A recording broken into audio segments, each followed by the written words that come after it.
They forced me into the marriage with a man older than my own father, just to keep their precious Texas farm. Everyone looking at me thought I had no choice, no voice, and nothing left but absolute obedience. But the exact moment I said, I do, the balance of power shifted forever. The deal they thought they made was entirely different from the contract I signed. Right now, the crystal chandelier of the most exclusive steakhouse in Dallas is casting a harsh light over my table. The tension is so thick I can barely breathe. A fight just erupted, but it is the kind of quiet and vicious screaming wealthy people do when they do not want to be thrown out of a public place. My name is Harper. I am 31 years old and I am a senior financial auditor. Right in front of me, sitting on pristine white linen, is a blinding 3-carat diamond ring. It was just slid across the table by Richard Sterling. He is a 70-year-old billionaire cattle baron. His face is weathered from decades in the Texas sun, and his eyes are locked directly on mine. Sitting directly across from him are my parents Thomas and Patricia. They are practically vibrating with desperate and furious energy. My mother just slammed her manicured hand on the table, her voice a venomous whisper, demanding that I pick up the ring and put it on my finger this instant. My father leans in so close I can smell the expensive scotch on his breath. He tells me I am going to ruin everything if I do not smile and accept this proposal right now. Before I tell you how I turned this grotesque setup into the ultimate trap that destroyed my parents' lives, take a second to hit like and subscribe. Drop a comment with your city and time. I read every single one. I look down at the ring, then back at my parents. As an auditor, I look at the world through the lens of leveraged liabilities and assets. Right now, I am being treated as an asset to be traded. My parents are terrified. I can see the sweat forming on my father's forehead. I can see my mother twisting her pearl necklace so tightly the string might snap. They are not acting like parents celebrating a joyful union. They are acting like desperate people begging for mercy, and they are using me to pay their ransom. Richard simply sits back in his leather chair, swirling his drink, watching my parents squirm. He has not said a single word since he offered the ring. He knows he has the absolute power here. What nobody at this table realizes yet is that I'm calculating the exact cost of their betrayal. I am not the helpless daughter they have conditioned me to be. I am taking mental notes, preparing my own audit of this entire family. I slide the dark velvet box back across the pristine white linen tablecloth. The soft scrape of the fabric against the table sounds incredibly loud in the heavy silence of our private dining alcove. I do not blink. I look directly into Richard Sterling's weathered eyes, and I tell him no. I tell him this is an absolute psychotic joke, and I am leaving. I begin to push my heavy mahogany chair back from the table. The word barely leaves my mouth before a hand clamps down on my left forearm with terrifying speed. It is my father. His thick fingers dig into my bare skin with a sudden brutal force that sends a shock of pain all the way up to my shoulder. The polished, charming veneer of Thomas the wealthy Texas gentleman instantly evaporates. He yanks me toward him so violently that my water glass rattles and spills ice-cold water across the linen. His face is inches from mine, and his voice drops into a vicious, terrified hiss that makes my stomach turn. He tells me to sit down and shut my mouth. He tells me I do not have a choice in this matter. His eyes are wide and bloodshot, matching the expensive scotch on his breath. He leans in closer and forces the truth out through gritted teeth. He tells me they are $6 million in debt to Richard. $6 million. My brain completely stalls on that massive number. As a senior financial auditor, I deal with massive corporate numbers every single day. But hearing my father admit to this level of catastrophic personal debt is staggering. He tells me that if I do not put that diamond ring on my finger tonight, Richard is going to call in the loans and foreclose on everything. He is going to take the 2,000-acre legacy Texas farm. He is talking about the massive sprawling estate that has been in our family for 4 generations. The farm with the custom-built stables, the miles of white fences, and the grand wraparound porches. That farm is my father's entire identity. It is the only thing that gives him power and prestige in Dallas society. I stare at the man holding my arm, bruising my skin in a luxury steakhouse surrounded by people eating $100 steaks. The sheer audacity of his demand makes my blood run freezing cold.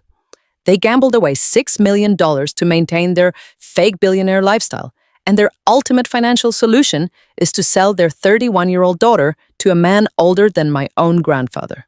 But of course it is me. It is always me. In the grand, twisted ledger of this family, I have never once been treated as a beloved daughter. I am a utility. I am a shock absorber. I am the crisis manager they call when the credit cards are maxed out or the property taxes are dangerously late. I am the one who is always expected to bleed quietly so they can keep up their flawless upper-class appearances.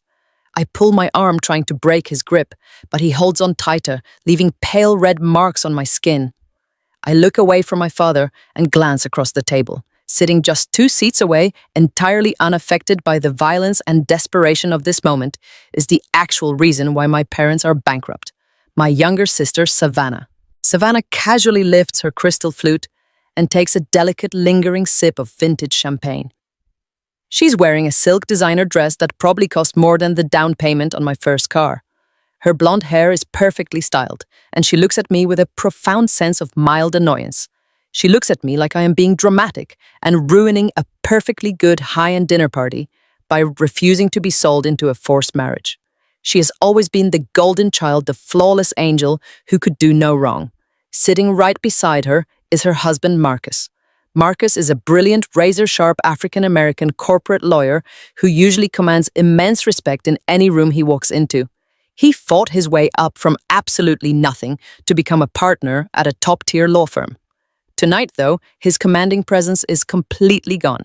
He is rigid in his seat. His custom-tailored charcoal suit looks like it is suffocating him.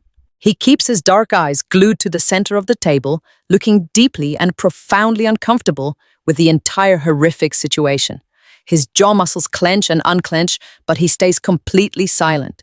He knows the toxic mechanics of my family better than anyone. He sees the financial abuse clearly, but he also knows the golden rule of surviving this family. You do not interrupt or upset Savannah. Savannah leans forward, resting her chin gracefully on her hand, and rolls her eyes at me. She whispers across the table in that sickly sweet, condescending tone she uses when she wants to play the innocent victim. She tells me to just do it. She says I am single anyway, so it is not like I am leaving a boyfriend or a real life behind. And then she has the absolute unbelievable nerve to smile and say that I owe our parents for paying my college tuition. The sheer staggering delusion of her statement snaps whatever tiny thread of restraint I have left inside me. I yank my arm out of my father's brutal grip so violently, my heavy chair scrapes backward against the hardwood floor, creating a loud, piercing screech. I lean across the table, invading Savannah's pristine, perfumed personal space. My voice is low, steady, and completely devoid of any sisterly warmth. I tell her I paid every single cent of my own college tuition. I tell her I worked 40 hours a week, waiting tables at a terrible diner while taking advanced accounting classes just to survive.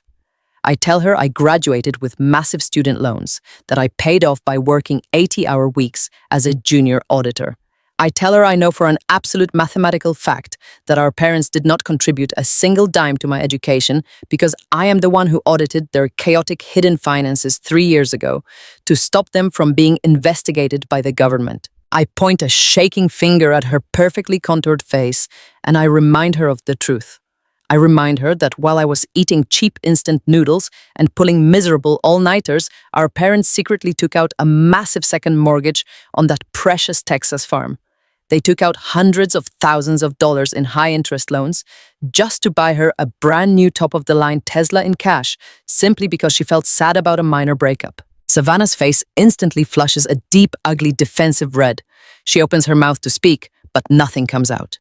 My mother, Patricia, finally gasps and violently clutches her expensive pearl necklace. She looks around the restaurant in absolute panic, terrified that any of the other wealthy patrons might have heard me expose their financial ruin. Patricia leans over and tells me through gritted teeth to lower my voice and show some respect to my family. Respect. They demand my respect while they are actively sitting here trying to trade my body, my agency, and my entire future to cover up their $6 million failures. I look at my mother and I feel absolutely nothing. No love, no loyalty, just the cold, hard, brutal realization that I have spent my entire life sacrificing my own peace for people who would gladly throw me to the wolves to save their own comfortable lifestyle. I look back at Marcus. For a split second, he lifts his head and our eyes finally meet. He gives me the tiniest, almost imperceptible nod of solidarity. He knows exactly what they are doing. He knows the math does not add up.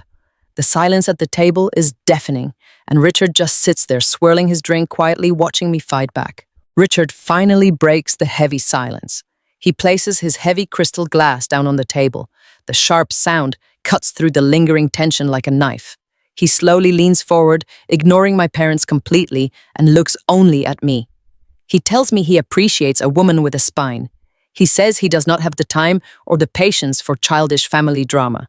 He tells me I have exactly 24 hours to make a final decision. By tomorrow night at 8 o'clock, he expects me to be wearing that diamond ring and standing in his private study, ready to sign the prenuptial agreement. If I do not show up, he will initiate the legal foreclosure on the Legacy, Texas farm the very next morning. My mother lets out a muffled, pathetic sob, burying her face in her linen napkin. My father looks like he's going to have a massive heart attack right there in his expensive custom-tailored suit. Savannah just glares at me, her thin arms crossed tight against her chest. I look at all of them and I feel absolutely nothing but a deep, overwhelming and exhausting emptiness. I have spent my entire adult life quietly cleaning up their massive financial messes, and I am finally and completely done for good. I reach down to grab my heavy leather purse from the hardwood floor. I am absolutely ready to walk out of this luxury restaurant block, all of their phone numbers, and let the bank take everything they own. They deserve to lose that beautiful farm. They truly deserve every single terrible consequence coming their way. I slide my chair back, preparing to stand up and walk away from my toxic family forever. But right as my hand grasps the strap of my purse, I feel something brush against my knee under the table. I freeze. I glance down quickly. It is Marcus. His hand is hovering just above my knee in the dark shadows of the long white tablecloth. He is holding a small silver metallic object, a flash drive. I look up at his face. His expression has not changed at all. He is still staring straight ahead, looking like the perfectly composed, entirely detached corporate lawyer. But under the table, his strong fingers press the cold metal drive directly into the palm of my hand. I close my fingers tightly around it, slipping it instantly into my purse without breaking eye contact with the center of the table. Then Marcus leans forward just a fraction of an inch to pick up his crystal water glass. As he brings the glass to his lips, he breathes out a whisper so incredibly faint, so quietly controlled, that only I can hear it sitting right next to him. He tells me to look at the farm's limited liability company ledgers tonight. He takes a slow sip of water, sets the glass down, and whispers the final devastating sentence. He says they are not just in massive debt, Harper. It is severe financial fraud. The word hits me like a brutal blow to the chest. Fraud. As a senior financial auditor, I know exactly what that word means in this context. Bad debt is a civil issue. You lose your property, you declare bankruptcy, and your credit is ruined for a decade. But fraud. Fraud is a federal crime. Fraud means forged signatures, fabricated assets, and illegal offshore accounts. Fraud means federal prison. Suddenly, the picture shifts into sharp focus. My parents are not just acting desperate to save their high society status. They are absolutely terrified of going to jail. And if they are actively committing corporate fraud through the family farm, my clean name might somehow be buried deep in those false ledgers as a convenient scapegoat. They have maliciously used my credit before. They have forged my signature on minor bank documents when I was away in college. If they are going down for a multi-million-dollar federal crime, they will absolutely try to drag me down with them to save themselves or to protect Savannah. I cannot just walk away now. If I walk away, I am flying completely blind into a legal hurricane. I desperately need to know exactly what is hidden on this flash drive. I need solid leverage. I need to be directly inside their inner circle to tear their criminal operation apart from the inside out. I slowly let go of my purse strap. I pull my chair back to the table. The loud screech of the wood against the floor makes my father visibly flinch. I look directly at Richard. He is still watching me with that calm, cold, and calculating gaze. I look at my father, whose pale face is literally dripping with cold, panicked sweat. I look at my mother, who is silently pleading with me with wide, completely terrified eyes. I reach out and place my right hand over the dark velvet box. I do not smile. I do not shed a single emotional tear. I open the box, pull out the massive 3-carat diamond, and slide it onto my left ring finger. It feels incredibly heavy and cold, exactly like a steel prison shackle. My mother lets out a massive dramatic sigh of total relief. My father violently slumps back in his chair, suddenly wiping his wet forehead and forcing a nervous, arrogant, triumphant laugh. Savannah smirks and takes another long, satisfying sip of her vintage champagne. They honestly think they have won this battle. They truly think they have successfully broken me down and bought their way out of total ruin. I look directly into Richard's weathered eyes. I tell him I will see him tomorrow night at exactly 8 o'clock. My voice is completely flat, utterly devoid of any human warmth or surrender. I give my family one last cold, completely dead stare. I have officially agreed to the forced marriage, but the real war has just begun. I drive back to my apartment in complete silence. The bright neon lights of downtown Dallas blur past my windshield, but I do not see them at all. My hands grip the cold leather steering wheel of my modest car so tightly that my knuckles are completely white. I can still feel the heavy freezing weight of the 3-carat diamond ring resting on my left hand. Every single time the massive stone catches the glare of the passing streetlights, it flashes brightly like a warning siren in the dark cabin of my car. I do not take the ring off. I need to feel it there to remind myself that this terrifying nightmare is entirely real. My parents truly just tried to sell me to a 70-year-old billionaire to cover their own reckless debts. The moment I finally walk through the heavy wooden door of my quiet, dark apartment, I immediately lock the deadbolt and slide the heavy metal chain into place. I drop my large leather purse onto the smooth granite surface of my kitchen island. The silence of my home usually brings me a deep sense of peace after a long day of corporate auditing, but tonight, the quiet feels like a suffocating vacuum. I reach deep into my purse and pull out the small silver flash drive that Marcus secretly handed me under the table. The metal feels incredibly cold against my sweating palm. I walk over to my home office desk and open my laptop. The bright blue light of the screen instantly illuminates the dark corners of the room. My heart is hammering violently against my ribs. I take a long, deep breath to steady my shaking hands. I have audited hundreds of massive corporations in my career. I have untangled incredibly complex financial webs that took teams of expensive lawyers months to build. But this is entirely different. This is my own blood. I slide the small metallic drive into the side port of my laptop. A tiny white window pops up on the center of the screen. There is only one single folder inside. The title simply reads, Texas Legacy Farm Limited Liability Company. I double-click the folder and lean forward into the glowing light. There are dozens of complex spreadsheets and highly encrypted digital documents inside the folder. Marcus is a top-tier corporate lawyer, so he organized absolutely everything with cold, ruthless precision. He practically handed me the master keys to my parents' entire hidden kingdom. I opened the primary operating ledger first. As a senior financial auditor, I do not just look at the raw numbers on a screen. I look deeply at the hidden story the numbers are desperately trying to tell me. At first glance, the spreadsheet looks exactly like what my sweating father claimed at the restaurant. The massive farm is rapidly bleeding cash from every single corner. The annual property taxes are absolutely staggering. The daily equipment maintenance costs are astronomically high. There are several massive personal loans taken out directly from Richard Sterling's private holding company, totaling exactly $6 million. If a normal person stopped looking right there, they would just see a pathetic, mismanaged family business slowly drowning in an ocean of bad debt. But I do not stop looking. My trained eyes scan down the long column of incoming revenue. Something is fundamentally and structurally wrong with the math. The numbers simply do not align with the physical reality of the property. Our legacy, Texas Farm, has not been a fully functioning commercial cattle operation for over a decade. My father essentially uses the massive property as a private country club to host his wealthy, arrogant friends. They absolutely do not sell enough livestock or crops to generate the kind of positive monthly cash flow I'm currently seeing listed on this spreadsheet. The revenue numbers are artificially inflated. I close the main ledger and open a second heavily encrypted file labeled State and Federal Agricultural Revenue. My blood runs completely freezing cold. I am staring directly at digitized copies of massive agricultural subsidy grants.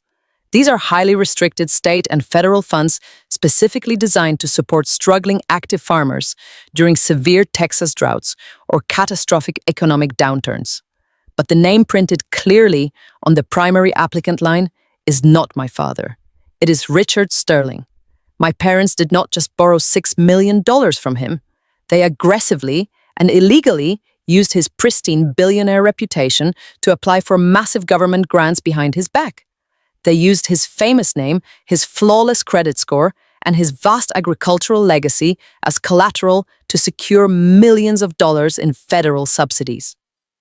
I scroll down rapidly to the bottom signature line on the master application document. I recognize Richard's sharp, distinct handwriting from the legal documents he showed me earlier at the restaurant. The signature, resting on this official federal grant, is a clumsy, desperate, and obvious forgery. My mother, Patricia, used to loudly boast to her friends about her elegant calligraphy skills. I can clearly see her distinct cursive loops and sharp angles trying desperately to mimic Richard's bold, heavy strokes. They forged his signature. They actively committed massive wire fraud, identity theft, and federal grant fraud. The sheer staggering scale of their arrogance and stupidity is absolutely terrifying. This is not a simple civil lawsuit waiting to happen.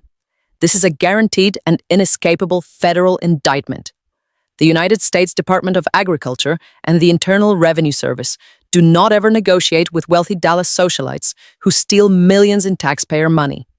If the federal government audits these specific accounts, or if Richard discovers they used his powerful name to commit a felony, my parents will be wearing heavy steel handcuffs by the end of the week.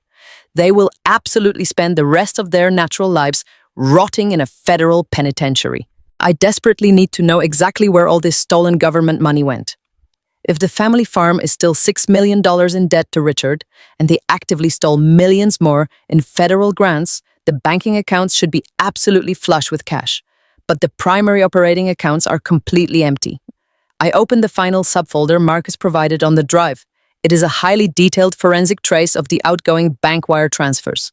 Marcus must have spent months quietly and meticulously tracking every single stolen dollar through the banking system. I watched the money leave the farm accounts and bounce rapidly through a series of complex dummy corporations designed specifically to hide the final destination of the cash. But my parents were incredibly sloppy. The money eventually funnels directly into 3 massive offshore bank accounts located in the Cayman Islands. And the sole listed beneficiary for every single one of those hidden offshore accounts is my younger sister, Savannah. I sit back heavily in my office chair, completely paralyzed by the absolute cruelty of what I am currently seeing on my screen. The stolen grant money did not go toward saving the legacy farm at all. It did not go toward paying off the massive $6 million debt they owe to Richard. Every single penny of the stolen federal money was systematically siphoned off to completely fund Savannah's insanely lavish lifestyle. I click on the attached itemized expense reports. I see the exact bank wire transfer that purchased her brand new top-of-the-line Tesla in pure cash. I see the $75,000 invoice for her 6-week luxury vacation to the Maldives last summer. I see hundreds of thousands of dollars spent carelessly on designer clothes, high-end jewelry, and exclusive private country club memberships. My parents literally risked federal prison and eagerly sold my entire future to a 70-year-old man just so their precious golden child could continue pretending she's untouched royalty. The overwhelming sickness churning in my stomach is instantly replaced by a burning, white-hot absolute rage. All those years, they constantly told me we were struggling to survive. All those dark times I worked grueling 80-hour weeks and ate cheap instant noodles while paying off my own massive college tuition. They were sitting on millions of dollars in stolen federal cash and feeding it directly to Savannah without a second thought. And now that their massive fragile house of cards is finally collapsing around them, they expect me to quietly marry Richard to legally wipe the slate clean. They honestly think giving me to him will somehow satisfy the massive debt and keep him from looking too closely at the forged grant applications. They think I am just a dumb, obedient human shield they can casually toss into the fire to protect themselves and their perfect, flawless daughter. But they made one catastrophic and fatal miscalculation. They completely forgot that I am a senior financial auditor.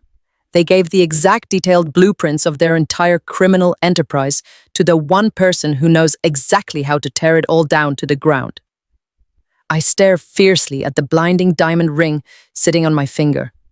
If Richard finds out about this massive fraud, he will destroy them. He will send them to federal prison without a single second of hesitation. But if I simply hand him this flash drive right now, Savannah will absolutely claim she knew nothing about the offshore accounts. She will cry, play the innocent victim, and walk away completely untouched, while my parents take the entire fall. I absolutely cannot let that happen. Savannah is the core parasitic reason this entire criminal operation exists. She needs to lose absolutely everything just like they do. I reach out and eject the silver flash drive from my laptop. I have 24 hours until I'm supposed to stand in Richard's private study and sign my entire life away. But I'm not going to sit here and wait for tomorrow night. I need to take complete and absolute control of this situation right now.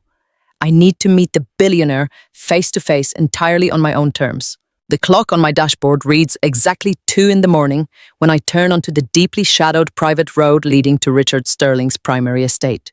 The massive iron gates looming at the end of the driveway look like the entrance to a fortress.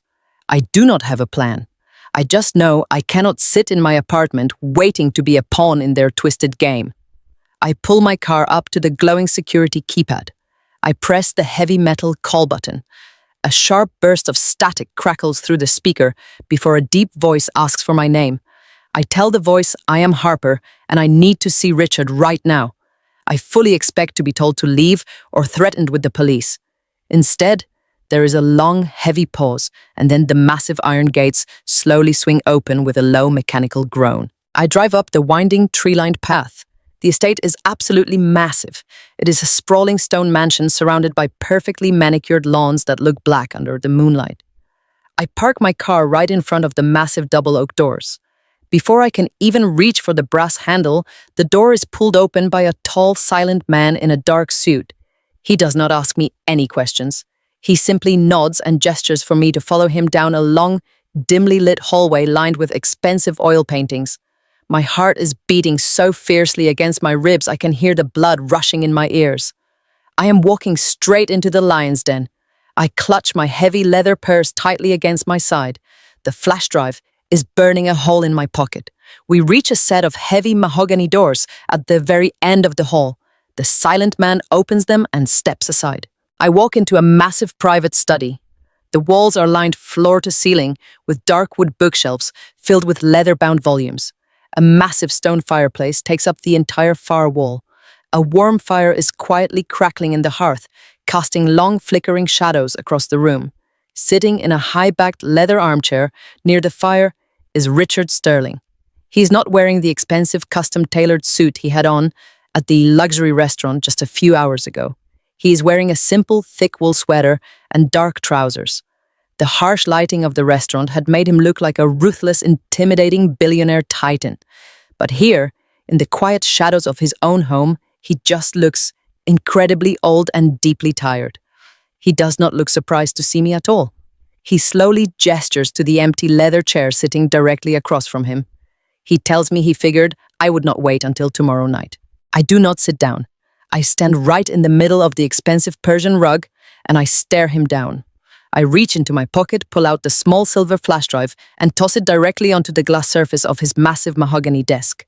The metal clatters loudly in the quiet room. I tell him the wedding is absolutely off. I tell him I know exactly why my parents are so desperate to force me into this psychotic arrangement.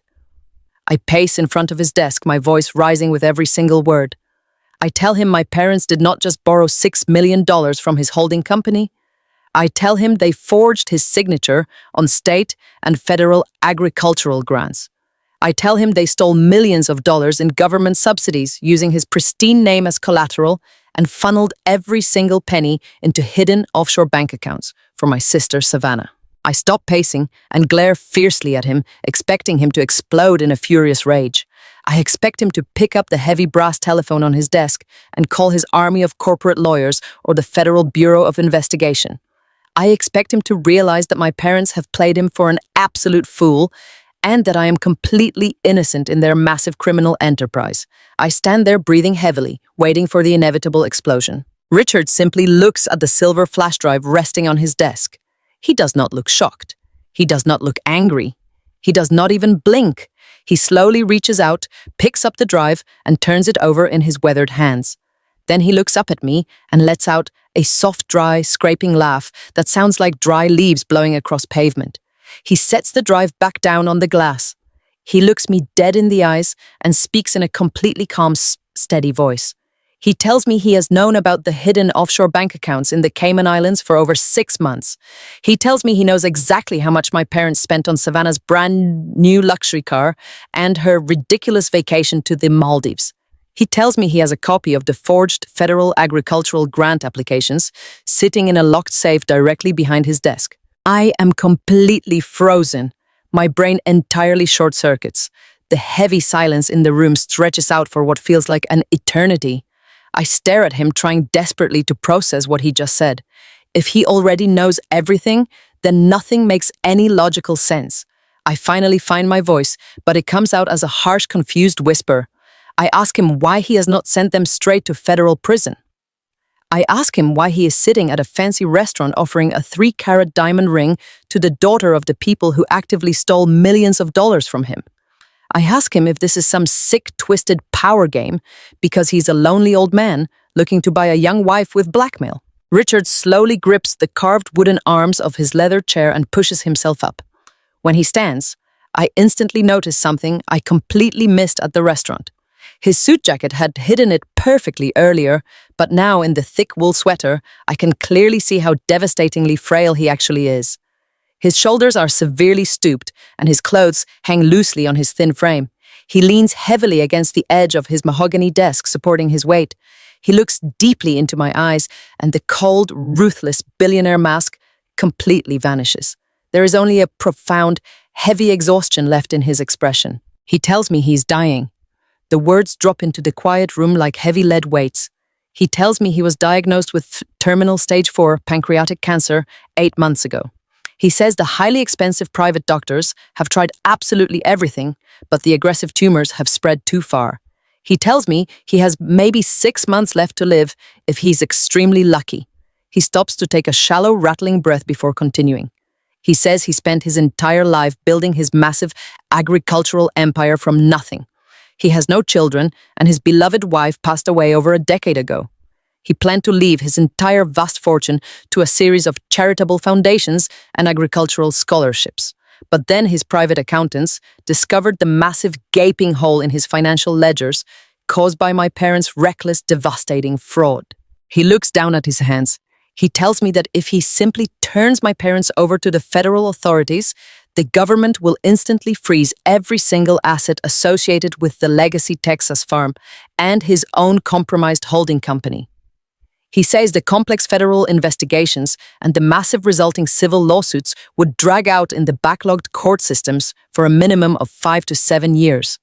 The lawyers would drain the accounts and the legacy farm would be auctioned off for pennies by the state. He looks back up at me with a sudden, fierce, burning intensity in his eyes. He tells me he refuses to die while his life's work is tied up in endless federal litigation because of Thomas and Patricia's pathetic greed. He refuses to let them steal his legacy and get away with it by hiding behind a slow-moving justice system. I slowly lower myself into the heavy leather chair across from him. The sheer gravity of the situation is finally settling heavily onto my shoulders. I realize instantly that Richard is not a creepy predator looking for a young trophy wife. He is a dying titan, desperately trying to secure his final legacy before the clock runs out. I look at him and ask him what the forced marriage has to do with any of this. Richard sits back down slowly. He tells me he needs an absolute ironclad legal backdoor directly into my parents' highly protected family trust. He explains that under Texas law and the specific, deeply complex wording of their corporate structure, An outside creditor, even one who was violently defrauded, cannot easily penetrate the central family trust without triggering a massive years-long legal war. But a legal family member can. He says he proposed the marriage to legally bind himself to the family tree. He wants to force his way into their inner circle as their brand new son-in-law. By marrying me, he instantly gains immense legal leverage and access to the internal mechanisms of their estate. He can dismantle their fraudulent empire from the absolute inside out, bypassing the federal courts entirely and recovering his stolen millions directly. I stare at him in absolute shock. The sheer ruthless brilliance of the plan is staggering. But then I ask him the most important question. I ask him why he chose me. Why not just blackmail Savannah into the marriage, since she's the one actively benefiting from the stolen money? Richard actually smiles at that. It is a sharp, predatory smile. He tells me Savannah is weak, utterly selfish, and completely useless in a real fight. He says he had his private investigators look deeply into every single member of my family.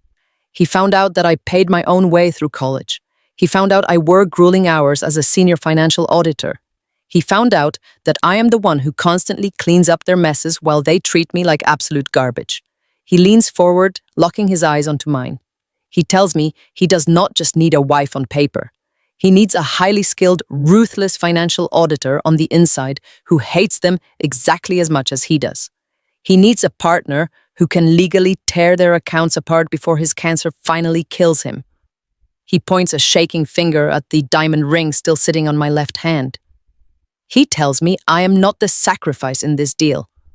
I am the executioner. I look at Richard Sterling, and the heavy silence of his private study wraps around us like a thick blanket. He reaches into the deep drawer of his mahogany desk and pulls out a thick stack of legal documents. He slides them across the smooth glass surface toward me.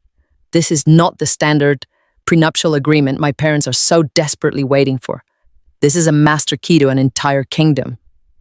Richard leans forward and tells me that if I agree to stand at the altar tomorrow and play the part of the completely broken and submissive daughter, he will give me absolute control over his entire life. I pick up the heavy gold pen he offers me. My hands are no longer shaking at all. As a senior financial auditor, I know exactly what these specific legal forms mean.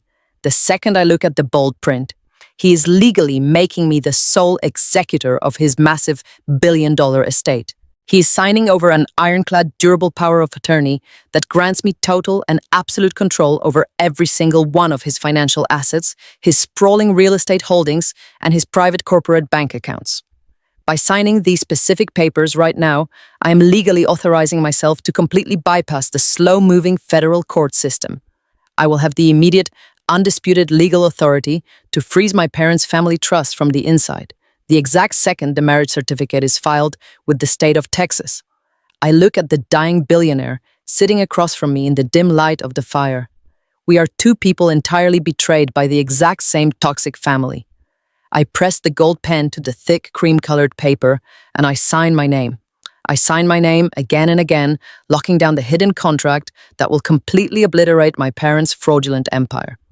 Richard leans back in his leather chair and tells me to play my role perfectly tomorrow. He tells me to look utterly defeated and hopeless.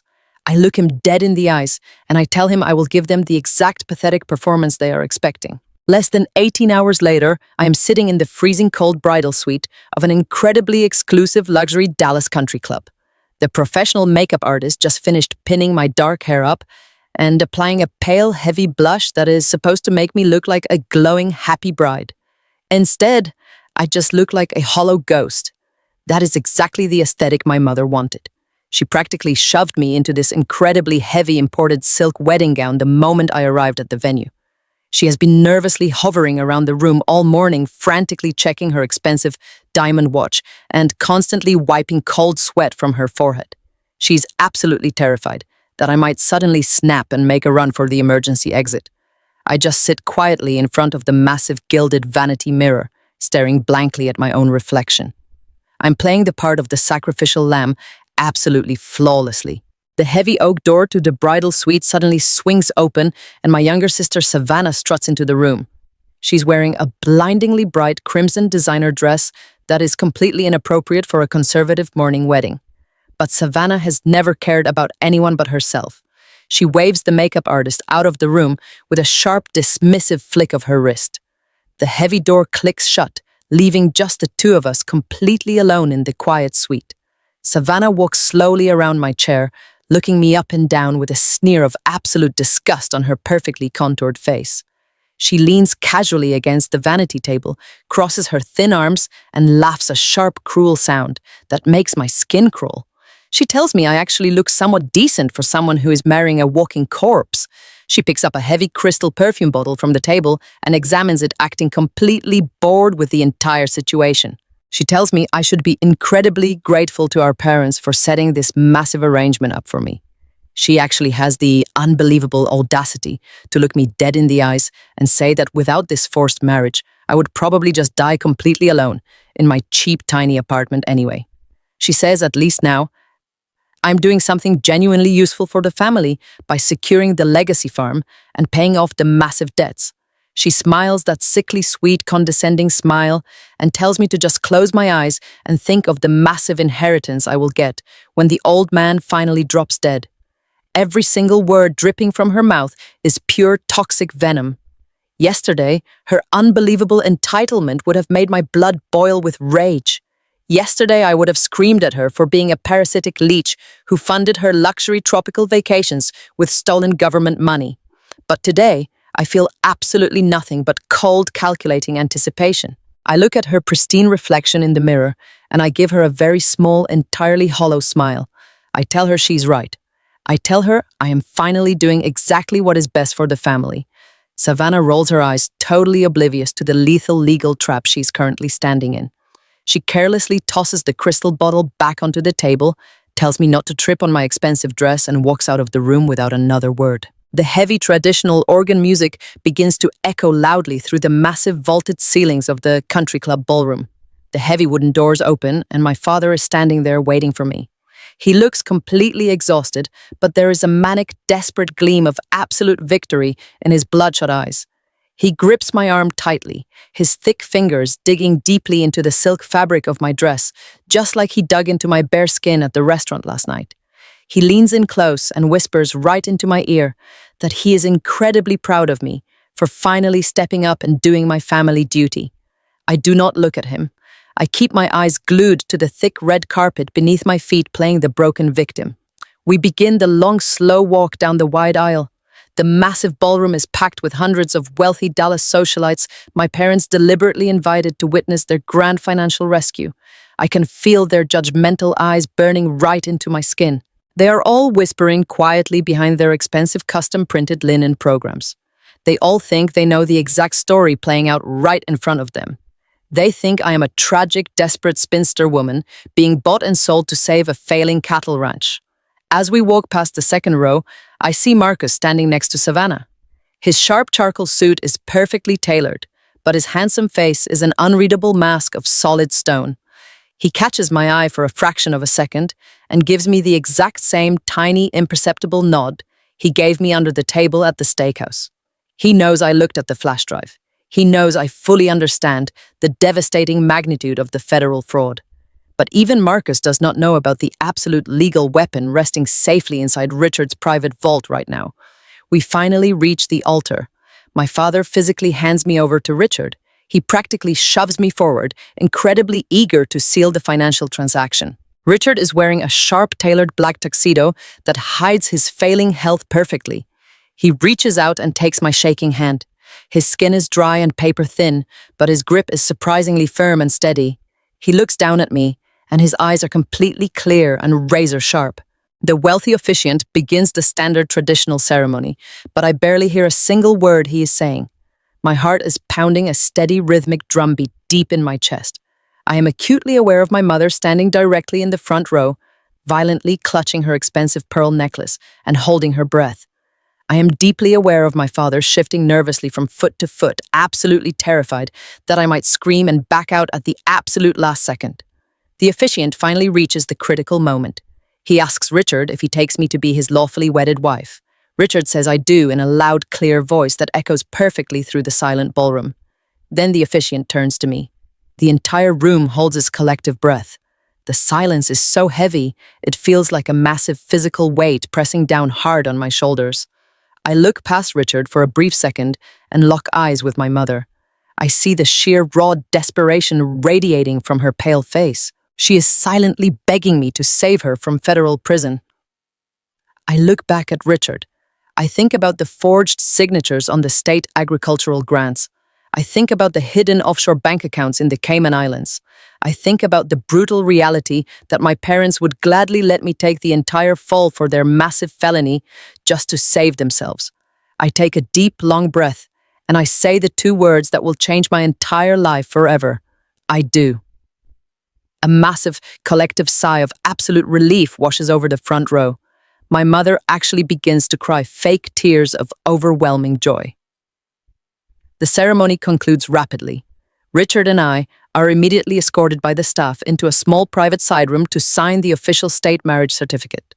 The officiant places the heavy cream-colored legal document on a small wooden table. My father rushes into the room right behind us, his face flushed bright red with absolute triumph. He is practically shaking with pure relief.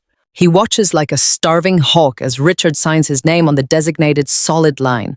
Then the heavy gold pen is handed directly to me. I stare at the thick black ink resting on the paper. This is the exact moment the entire universe shifts. By signing this document, I'm not submitting to their toxic control. I am officially activating the ironclad power of attorney Richard gave me last night. I am legally binding myself directly to the very core of their corrupt family trust. I press the pen to the paper and sign my name in sharp, decisive strokes. I hand the pen back to the smiling officiant. My father violently claps his hands together and laughs a loud, booming sound of victory. He steps forward and tries to pull me into a tight, suffocating hug. He tells me I saved the entire family. I stand completely rigid, refusing to hug him back. I look directly over his shoulder at Richard, who is quietly watching me from across the small room. The dying billionaire gives me a very small, completely cold smile. The ink on the marriage certificate is officially dry. The paper is entirely legally binding. The first phase of the trap is completely set. Every single person in this building thinks the crisis is finally over and they have won the ultimate victory. They have absolutely no idea that the real game has just begun, and I am now holding every single one of the cards. It has been exactly 48 hours since I stood in that massive country club ballroom and legally bound myself to a dying billionaire. I am currently sitting completely alone in the sprawling glass-enclosed sunroom of Richard Sterling's primary estate. The bright morning Texas sun is pouring heavily through the massive floor-to-ceiling windows, but I am not looking at the beautiful manicured gardens outside. My eyes are completely locked onto the glowing bright screen of my heavily encrypted laptop. As the legally appointed sole executor of his massive estate and the new holder of a fully activated ironclad power of attorney, I am wasting absolutely no time. I am currently deep inside the highly protected digital financial network of my parents' family trust.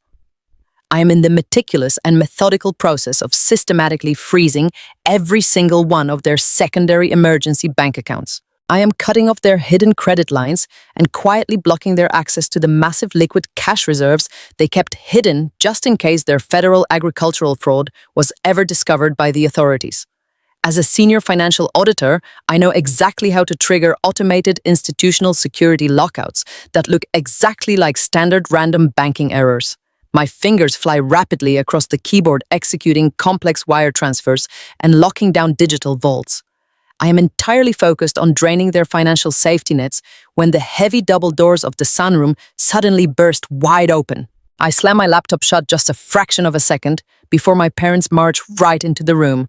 Thomas and Patricia do not look like people who just dumped their oldest daughter into a forced, terrifying marriage. They look incredibly arrogant and entirely victorious. My father is wearing a brand new custom-tailored golf shirt and expensive khaki trousers, looking exactly like he just won the massive state lottery. My mother is clutching a massive authentic designer handbag that I know for an absolute mathematical fact she could not afford last week. They did not even bother to call ahead or ask the silent security guards for permission to enter the private billionaire compound. They simply walked right past the massive iron gates, acting like they already own the entire sprawling estate. My father strides aggressively across the expensive imported tile floor and stands directly over my small glass table. He does not ask how I am doing. He does not ask about my first 2 terrifying days living in a strange, massive mansion with a 70-year-old man. He just violently slams a thick manila folder down right on top of my closed aluminum laptop. The loud, sharp smack of the heavy paper against the metal casing makes me physically flinch back in my chair. My father leans forward heavily, resting his thick hands on the table, and glares down at me with absolute toxic authority. He tells me the brief honeymoon period is officially over. He says the central bank has temporarily backed off their foreclosure threats because of the new marriage certificate, but the actual physical deed to the legacy Texas farm is still technically held as direct collateral by Richard's private holding company. My mother steps up right beside him, crossing her thin arms tightly across her chest.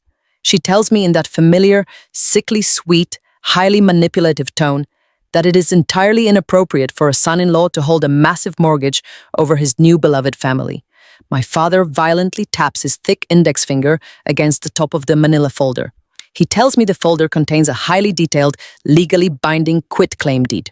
He demands that I take this specific document directly into Richard's private study tonight and convince him to sign the massive legacy farm over to them completely free and clear. They want absolute, total, unrestricted ownership of the 2,000 acres with zero remaining financial attachments to Richard's holding company. The sheer staggering scale of their unhinged sociopathic greed literally takes my breath away. They are not satisfied with just escaping their massive $6 million debt and avoiding immediate total bankruptcy. They want to legally steal the entire multi-million-dollar property completely out from under the dying man they just actively defrauded so they can continue to fund Savannah's insanely lavish lifestyle. They want me to use my brand new position as his legal wife to manipulate a terminal cancer patient into blindly signing away his most valuable physical asset. I look up at my father's demanding red face and I know exactly what I have to do right now. If I flatly refuse them, they will immediately panic. They will instantly realize I am not under their heavy toxic control anymore, and they will frantically scramble to hide their remaining stolen federal money before I can finish locking down their accounts. I desperately need to buy myself at least another full 24 hours to complete the digital financial freeze across all of their hidden banking platforms. So I take a very deep, shaking breath and I let my lower lip tremble violently. I force my eyes to well up with massive, heavy, wet tears. I physically shrink back deep into the plush, soft cushions of my chair, making myself look as small and entirely helpless as humanly possible. I let out a soft, pathetic, broken sob and cover my entire face with my shaking hands. I tell them I am incredibly terrified of Richard. I let my voice crack perfectly as I lie directly to their arrogant faces. I tell them he is incredibly cold and totally ruthless, and he barely even looks at me when we are in the same room. I cry much harder, telling them I am completely trapped in this massive freezing house, and I have absolutely no idea how to talk to a powerful billionaire about complex real estate transfers. My mother rolls her eyes dramatically and lets out a harsh, heavy sigh of absolute profound disgust. She looks at my father and shakes her head, entirely repulsed by my fake display of emotional weakness. She leans down and violently grabs my left shoulder, digging her sharp, manicured nails right through the thin silk fabric of my blouse. She tells me to stop acting like a pathetic, useless crying child. She says I am his legal wife now, and I have absolute undisputed access to his intimate private life. She tells me to put on a nice, revealing dress, pour him an expensive, heavy glass of aged scotch, and use whatever tiny bit of feminine charm I have left to get that specific signature by tomorrow morning. I keep my head bowed low, letting the fake heavy tears drip silently onto my lap. I nod slowly, pretending to be completely broken and entirely terrified by her harsh, unyielding demands. I tell them I will try my absolute hardest to make him sign it. I beg them to give me just a little bit of extra time to figure out his daily schedule so I can catch him in a highly vulnerable good mood. I whine pathetically and tell them I just want to go back to my old apartment and be left alone. My father scoffs loudly and snatches his heavy hand back from the glass table. He tells me I have exactly 48 hours to get the quitclaim deed fully executed and legally notarized by the county clerk. He says if I fail to get his signature, they will completely cut me off from the family forever and leave me entirely alone with the sick old man. The absolute dark, hilarious irony of his threat almost makes me break character and laugh right in his red face. They are actually threatening to abandon me while I am actively sitting here holding the master keys to their absolute and total destruction. I just nod again rapidly, wiping my wet cheeks and pulling the thick manila folder slowly toward my chest like a desperate protective shield. My parents exchange a highly satisfied, deeply arrogant look. They truly and honestly believe they have successfully bullied me back into total, absolute submission. They think I am exactly the same weak, pathetic, obedient punching bag I have always been since I was a little girl. My father turns around sharply and walks out of the bright sunroom with heavy, loud, confident steps.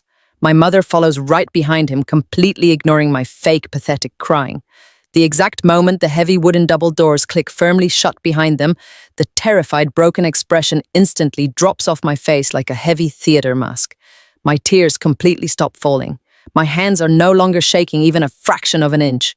I push the ridiculous manila folder aside and immediately flip my heavy aluminum laptop back open. The screen glows brightly, displaying the complex digital financial dashboard of their secondary emergency bank accounts. I place my right hand firmly on the wireless mouse. I look up and watch my parents through the massive clear glass windows as they walk happily down the perfectly manicured driveway toward their expensive luxury car. They are laughing together, completely oblivious to the massive invisible steel trap closing tightly around their throats. I click the master execution button firmly on my screen. A bright, solid green confirmation window pops up instantly. The automated security lockouts are officially engaged and completely irreversible. Every single one of their hidden premium credit cards is now entirely useless plastic. Their emergency liquid cash reserves are completely locked and frozen by the central bank. I watch their luxury car pull out of the long driveway and disappear down the private road. They will probably try to use those expensive black cards at a high-end Dallas restaurant tonight to celebrate their imaginary victory. The restaurant machines will decline the transaction immediately. They will call the bank in a furious rage, and the automated system will simply tell them the accounts are under federal review. The absolute panic is coming for them very soon. They just drove away thinking they successfully manipulated their daughter into stealing a billionaire farm. But in absolute reality, I just systematically and entirely financially ruined them while pretending to cry. I am still sitting at the heavy glass table in the quiet sunroom when the absolute peace of the estate is violently shattered for the second time today. A massive black luxury SUV aggressively pulls up the circular gravel driveway, stopping right in front of the main entrance. The heavy wooden doors swing open, and Savannah steps out wearing a bright pink silk resort outfit and massive designer sunglasses. She's not just here for a quick toxic visit like our parents. She's actively shouting loud demands at the private security guards while pointing a perfectly manicured finger at the back of the vehicle. The trunk slowly opens to reveal at least 8 massive pieces of matching designer luggage. She honestly brought her entire wardrobe. Savannah marches right through the heavy double oak doors of the mansion, completely ignoring the silent household staff, and storms directly into the sunroom. She drops a heavy leather tote bag onto the pristine tile floor and crosses her arms, acting exactly like she just arrived at an exclusive 5-star hotel and I am the lowly front desk clerk. She takes off her sunglasses and looks around the massive room with a sickening expression of greedy entitlement. She tells me she has decided to temporarily move into the 2-story guest house located near the private infinity pool. She says she's feeling deeply overwhelmed by the minor stress of the wedding and desperately needs a luxury environment to decompress. She actually has the absolute audacity to look me right in the eye and say that since I am currently living in the lap of luxury, it is only fair that she gets to enjoy the billionaire lifestyle too. She says the massive guest house is sitting completely empty anyway, and she deserves a quiet place to relax away from the annoying construction noise near her own neighborhood. I just stare at her, completely paralyzed by the sheer staggering volume of her absolute delusion. She is actively funding her entire life with stolen federal grant money, and yet she still firmly believes she's a tragic victim who needs a private billionaire resort to recover from the stress of watching me being sold off to a dying man. I do not say a single word to her, I do not have to, because right behind her, walking slowly through the massive wooden doors, is Marcus. He is wearing his perfectly tailored charcoal suit, but he has completely taken off his expensive silk tie, and the top two buttons of his crisp white shirt are undone. He is physically dragging two massive heavy designer suitcases across the floor. He looks absolutely exhausted and profoundly, deeply disgusted. He drops the heavy bags onto the tile with a loud echoing thud that makes Savannah physically jump. She turns around and snaps at him, telling him to be incredibly careful with her expensive bags, because they cost more than his entire law school tuition. The sheer casual cruelty of her statement hangs heavily in the air. Marcus does not react to her toxic insult at all. He just stares completely through her with dark, entirely dead eyes. Savannah aggressively rolls her eyes and lets out a dramatic, heavy sigh. She tells him to bring the rest of the bags directly to the master bedroom of the guest house, and then she turns and struts out the glass doors toward the pool, completely leaving us alone in the quiet sunroom. The exact moment her pink silk dress disappears around the corner of the massive stone patio, the entire atmosphere in the room completely shifts. Marcus slowly rolls his stiff shoulders and walks directly over to the glass table. He does not sit down. He stands tall and commands the space exactly like the top-tier corporate lawyer he is. He looks down at my closed aluminum laptop, and then he looks directly into my eyes. The polite, quiet brother-in-law persona entirely evaporates. He asks me, in a very low, completely steady voice, if I looked at the encrypted flash drive he handed me under the table at the restaurant. I look right back at him, and I give him a single, slow nod. I tell him I saw the forged federal agricultural grants and the hidden offshore bank accounts in the Cayman Islands. I tell him I know exactly where the stolen taxpayer money went. A dark, heavy shadow passes over his face, and he leans forward, resting his strong hands on the back of the empty leather chair. He tells me he spent his entire life fighting tooth and nail against a world that constantly tried to tear him down. He says he grew up with absolutely nothing, relying entirely on academic scholarships and grueling 70-hour work weeks to claw his way out of poverty and graduate at the very top of his law school class. He built a flawless professional reputation as an African-American man in a highly competitive, deeply ruthless corporate environment where any minor mistake could completely destroy his entire career. His voice drops even lower, becoming a sharp, precise legal weapon. He tells me that for the last 4 years, he has been forced to sit quietly at endless family dinners, listening to my father make casual, subtle racist remarks, masked as polite conservative political opinions. He tells me he has watched my mother constantly look down on him, acting like his incredible hard-earned success is somehow less valid simply because he did not inherit a massive trust fund. He says he tolerated their sickening behavior because he honestly believed Savannah was entirely different. He thought she was just heavily sheltered and wildly naive. But then he started noticing the massive, impossible discrepancies in their daily finances. He saw her buying $70,000 cars in pure cash and taking extravagant tropical vacations while my parents were actively defaulting on their massive commercial loans. He says he quietly used his own legal resources to dig deeply into the legacy farm accounts, and what he found made him physically sick to his stomach. He tells me my parents are not just bad with money. They are malicious, calculating financial predators who view absolutely everyone around them as a disposable tool. He looks at me with a fierce, burning intensity and says they view him exactly the same way they view me. We are just convenient shields to protect their perfect golden child. They fully intended to let him take the legal fall if the federal government ever audited Savannah's massive offshore bank accounts because his name is legally tied to hers through their marriage. Marcus steps around the heavy leather chair and stands right next to me. He says he knows exactly what my parents are trying to do right now. He knows they just came here to demand a quitclaim deed for the massive legacy farm. He knows they are frantically trying to secure the physical property before the federal authorities finally catch up to their massive wire fraud. He looks out the massive glass windows toward the sparkling blue pool, where Savannah is currently taking selfies on a luxury lounge chair, completely oblivious to the real world. He tells me he is entirely done playing their sick, twisted game. He says he is actively preparing to file for an absolute scorched earth divorce from Savannah. But before he leaves this toxic family forever, he wants to make completely sure they never have the opportunity to destroy another innocent person's life again. He officially switches sides right here in the quiet sunroom. He tells me he knows I'm currently freezing their secondary bank accounts because he can see the automated institutional lockouts hitting his own joint credit lines with Savannah. He smiles, a very sharp, cold, and deeply dangerous smile. It is the exact same smile he uses when he's about to completely destroy an opponent in a federal courtroom. He tells me I am doing an excellent job cutting off their cash, but I'm going to need highly aggressive legal firepower to execute the final devastating blow without exposing myself to any criminal liability. He offers me his absolute full protection and his incredibly vast legal expertise. He tells me we are going to draft the most ruthless, legally binding eviction notices the state of Texas has ever seen.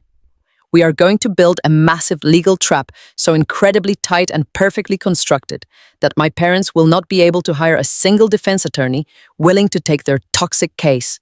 He promises to help me completely dismantle their fraudulent empire document by document until they have absolutely nothing left but the expensive designer clothes on their backs. I look up at Marcus and I feel an overwhelming massive wave of genuine solidarity. For my entire life, I have fought these exhausting battles completely alone in the dark. I have been the solitary scapegoat, constantly absorbing their endless abuse while trying desperately to protect myself. But now I have a highly trained, brilliant corporate lawyer standing right by my side, completely ready to burn their fake upper-class world to the absolute ground. I reach out and I shake his hand firmly, sealing the devastating alliance. We do not need a written contract. We are bound by the exact same profound trauma and the absolute desperate need for total justice. I open my aluminum laptop and turn the glowing screen toward him so he can clearly see the frozen bank accounts. I tell him to pull up a chair because we have an incredible amount of legal work to do before Richard finally drops the ultimate hammer. Savannah continues to lounge lazily by the pool, entirely unaware that the man carrying her bags and the sister she constantly torments are currently drafting the exact legal documents that will leave her completely homeless and totally bankrupt by the end of the week. The sun is barely rising over the sprawling Texas estate when my heavily encrypted laptop suddenly emits a sharp, piercing alarm. I am sitting completely alone at the massive mahogany dining table, drinking my third cup of bitter black coffee. Marcus left the compound late last night after we spent 6 exhausting hours drafting the most ironclad, legally devastating eviction notices the state of Texas has ever seen. The massive house is completely quiet, but my mind is racing at 1,000,000 miles an hour. I set up a highly complex digital perimeter around my parents' entire financial network, using my brand new absolute authority as the sole executor of Richard Sterling's estate. I specifically linked a high-priority tracking algorithm directly to the Dallas County Property Registry, just in case my parents tried to file that ridiculous fake quitclaim deed early. But the bright red flashing notification currently illuminating my face has absolutely nothing to do with a quitclaim deed. It is a massive Tier 1 financial alert from the Central Banking Clearinghouse. My heart instantly drops like a heavy stone into my stomach. I slam my coffee mug down on the table so hard the dark liquid splashes over the rim and stains the pristine white table runner. I grab my wireless mouse and aggressively click the flashing red banner. My eyes rapidly scan the incoming raw data, and the cold, terrifying reality of what I am looking at makes my blood run completely freezing cold. My parents did not wait the full 48 hours they demanded to secure Richard's signature. They did not even wait 12 hours. When their premium luxury credit cards inevitably started declining at whatever high-end Dallas restaurant they went to last night, they must have instantly realized their massive, fragile financial house of cards was finally completely collapsing. Total, absolute panic makes desperate people do incredibly reckless things, and my parents are currently executing the most reckless, deeply illegal move of their entire toxic lives. The digital alert on my screen shows a fully executed commercial real estate contract that was fast-tracked through a highly corrupt local title company at exactly 8 o'clock this morning. They are not trying to steal the entire 2,000-acre legacy farm anymore. They know that would take way too much time and draw way too much legal attention from the county clerk's office. Instead, they just quietly carved out a massive 500-acre parcel of prime undeveloped land, located on the far southern edge of the property. They are actively selling it to a massive, highly aggressive commercial real estate developer based in downtown Dallas. The developer is famous for buying up distressed family farms and quickly paving them over to build massive, ugly luxury shopping centers. The contract is already signed and legally notarized. The total sale price is listed at a staggering $4 million in pure liquid cash. I lean forward so close to the screen that my nose is almost touching the cold glass. As a senior financial auditor, my brain immediately searches for the massive legal loophole they used to authorize this catastrophic sale.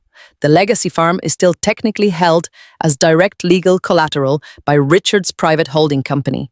My parents absolutely cannot legally sell a single blade of grass without his direct explicit signature on the release forms. I rapidly hack my way into the title company's public digital server and pull up the specific authorization documents my father submitted to completely bypass the billionaire holding company. When the scanned image finally loads on my screen, I let out a sharp gasp of absolute pure disbelief. I am staring at a completely fabricated, highly fraudulent power of attorney document dated over 5 years ago. My father actually had the unbelievable, terrifying audacity to completely forge Richard's signature on a sweeping legal document claiming he had total unrestricted executive authority to liquidate the southern acreage in the event of a severe financial emergency. The forgery is incredibly sloppy. The blue ink loops do not match Richard's bold, heavy handwriting at all. The notary stamp at the bottom of the page is clearly entirely fake. It is a massive, desperate, terrifying gamble. They are banking entirely on the fact that the commercial developer is too greedy and moving way too fast to properly verify the ancient paperwork. They are actively committing another massive federal felony right in broad daylight to secure $4 million in instant liquid cash. I rapidly switch my screen from the county property registry directly into the highly secure federal banking portal. If the real estate contract was officially signed over an hour ago, the massive cash payment must already be rapidly moving through the institutional banking system. I use Richard's master security credentials to access the highest level of the global wire transfer network. My fingers fly across the keyboard typing in the specific routing numbers associated with the corrupt title company. The screen loads for 3 agonizing seconds before the master transaction ledger appears. There it is. A massive pending international wire transfer for exactly $4 million. The funds are currently sitting in a temporary digital holding pattern, waiting for the final federal clearinghouse authorization at exactly 10 o'clock this morning. I look quickly at the digital clock on the top right corner of my screen. It is currently 9:45. I have exactly 15 minutes before $4 million completely vanishes into the digital ether. But it is the final destination routing number that makes me physically sick to my stomach. I trace the receiving account numbers deeply through the global financial database. The massive cash payment is absolutely not going into the legacy farm's operating accounts to finally pay off their crushing debts. It is not going to a local Dallas bank to satisfy their angry commercial creditors. The entire $4 million wire transfer is being rapidly routed directly to a highly secure, completely untraceable offshore banking institution located in a non-extradition country in South America. I stare at the foreign routing numbers, and the final devastating piece of their toxic puzzle violently snaps into place. This is not a desperate last-minute attempt to save their upper-class lifestyle. This is an active, highly coordinated, permanent escape plan. I open another secure tab and quickly run a search on my parents' recent passport activity using an aggressive background check software I regularly use for massive corporate auditing. The results pop up instantly on the screen. Thomas and Patricia booked 2 first-class one-way tickets to that exact same non-extradition country, departing from Dallas-Fort Worth International Airport at exactly noon today. They are running away forever. They realize the federal government is inevitably going to find out about the forged agricultural grants and the millions of dollars in stolen taxpayer money. They know the absolute total ruin is coming very soon. Their master plan was to force me to marry a dying billionaire, to stall the local bank, sell off a massive chunk of the farm for $4 million in untraceable cash, and physically flee the country before the federal agents ever knocked on their grand front door. And the absolute most sickening, utterly devastating part of this entire horrifying realization is exactly who they are leaving completely behind. They are leaving Savannah. They are entirely abandoning their precious, perfect golden child. The exact same daughter they bought a $70,000 luxury car for. The exact same daughter they funded highly extravagant tropical vacations for using stolen federal money. They did not buy her a first-class plane ticket. They are planning to leave her completely stranded in Texas, holding the massive empty bag of hidden offshore accounts with her name plastered all over them. They are fully intending to let Savannah take the absolute entire fall for the massive federal fraud, while they live out their long retirement on a tropical beach with $4 million in stolen real estate cash. They are also leaving me permanently trapped in a fake, terrifying marriage with a 70-year-old man expecting me to quietly absorb the massive legal fallout of the farm entirely collapsing.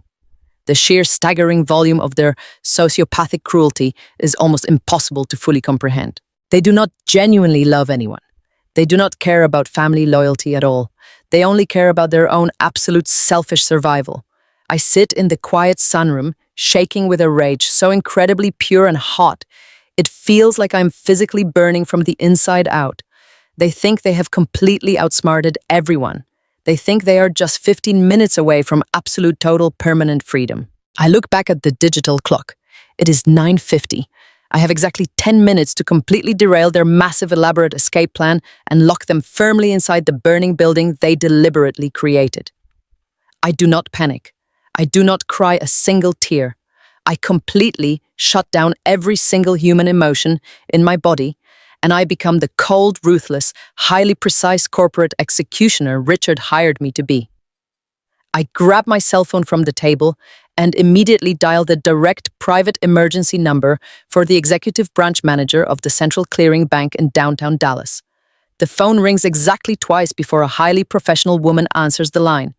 I do not give her any time to introduce herself. I speak in a voice so incredibly sharp and heavy with absolute authority that she immediately stops talking. I tell her my name is Harper Sterling. I tell her I am the legally appointed sole executor and the primary power of attorney for the Richard Sterling Private Holding Company. I tell her I am currently tracking a massive pending $4 million international wire transfer originating from a corrupt title company regarding the southern acreage of our legacy Texas farm. I give her the exact federal tracking numbers, the fraudulent routing codes, and the specific highly sensitive timestamps. I can hear the bank manager typing rapidly on her keyboard, her breathing growing slightly faster as she locates the massive pending transaction deep in her system. She confirms she sees the wire and notes that it is scheduled to automatically clear the Federal Reserve in exactly 8 minutes. I tell her the entire commercial transaction is based on a massive, highly illegal forged power of attorney document. I tell her if that massive wire transfer clears and leaves the legal jurisdiction of the United States, her specific banking institution will be held directly and entirely legally liable for facilitating a $4 million massive federal real estate fraud. I instruct her to immediately completely freeze the entire $4 million, place a permanent hard legal lock on the escrow account, and flag the entire transaction for immediate review by the Federal Bureau of Investigation. I hear the rapid, frantic clicking of her computer mouse echoing through the phone speaker. The bank manager does not ask a single clarifying question. When a massive billionaire holding company threatens a devastating federal lawsuit over international wire fraud, the banks do not ever hesitate. She tells me the absolute executive override is currently processing. I stare intensely at my laptop screen, watching the live master transaction ledger. The clock hits exactly 9:55. The bright green pending status next to the $4 million suddenly flashes yellow and then turns entirely solid dark red. A massive digital banner appears entirely across the transaction reading funds permanently frozen pending federal fraud investigation. I let out a long, slow, heavy breath. I lean back against the heavy leather chair and I finally smile. It is a terrifying, deeply cold, entirely victorious smile. The wire transfer is completely entirely dead. The $4 million is permanently trapped inside a highly secure federal banking vault.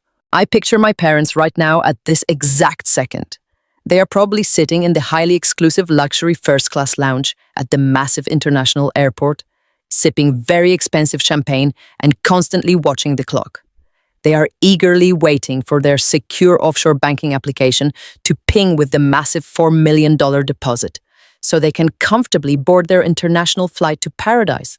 In exactly 5 minutes, the clock is going to strike 10. They are going to open their expensive smartphones and they are going to see absolutely nothing. They are going to frantically, aggressively refresh the screen until their fingers bleed, but the massive amount of money is never going to arrive. They are completely and utterly stranded.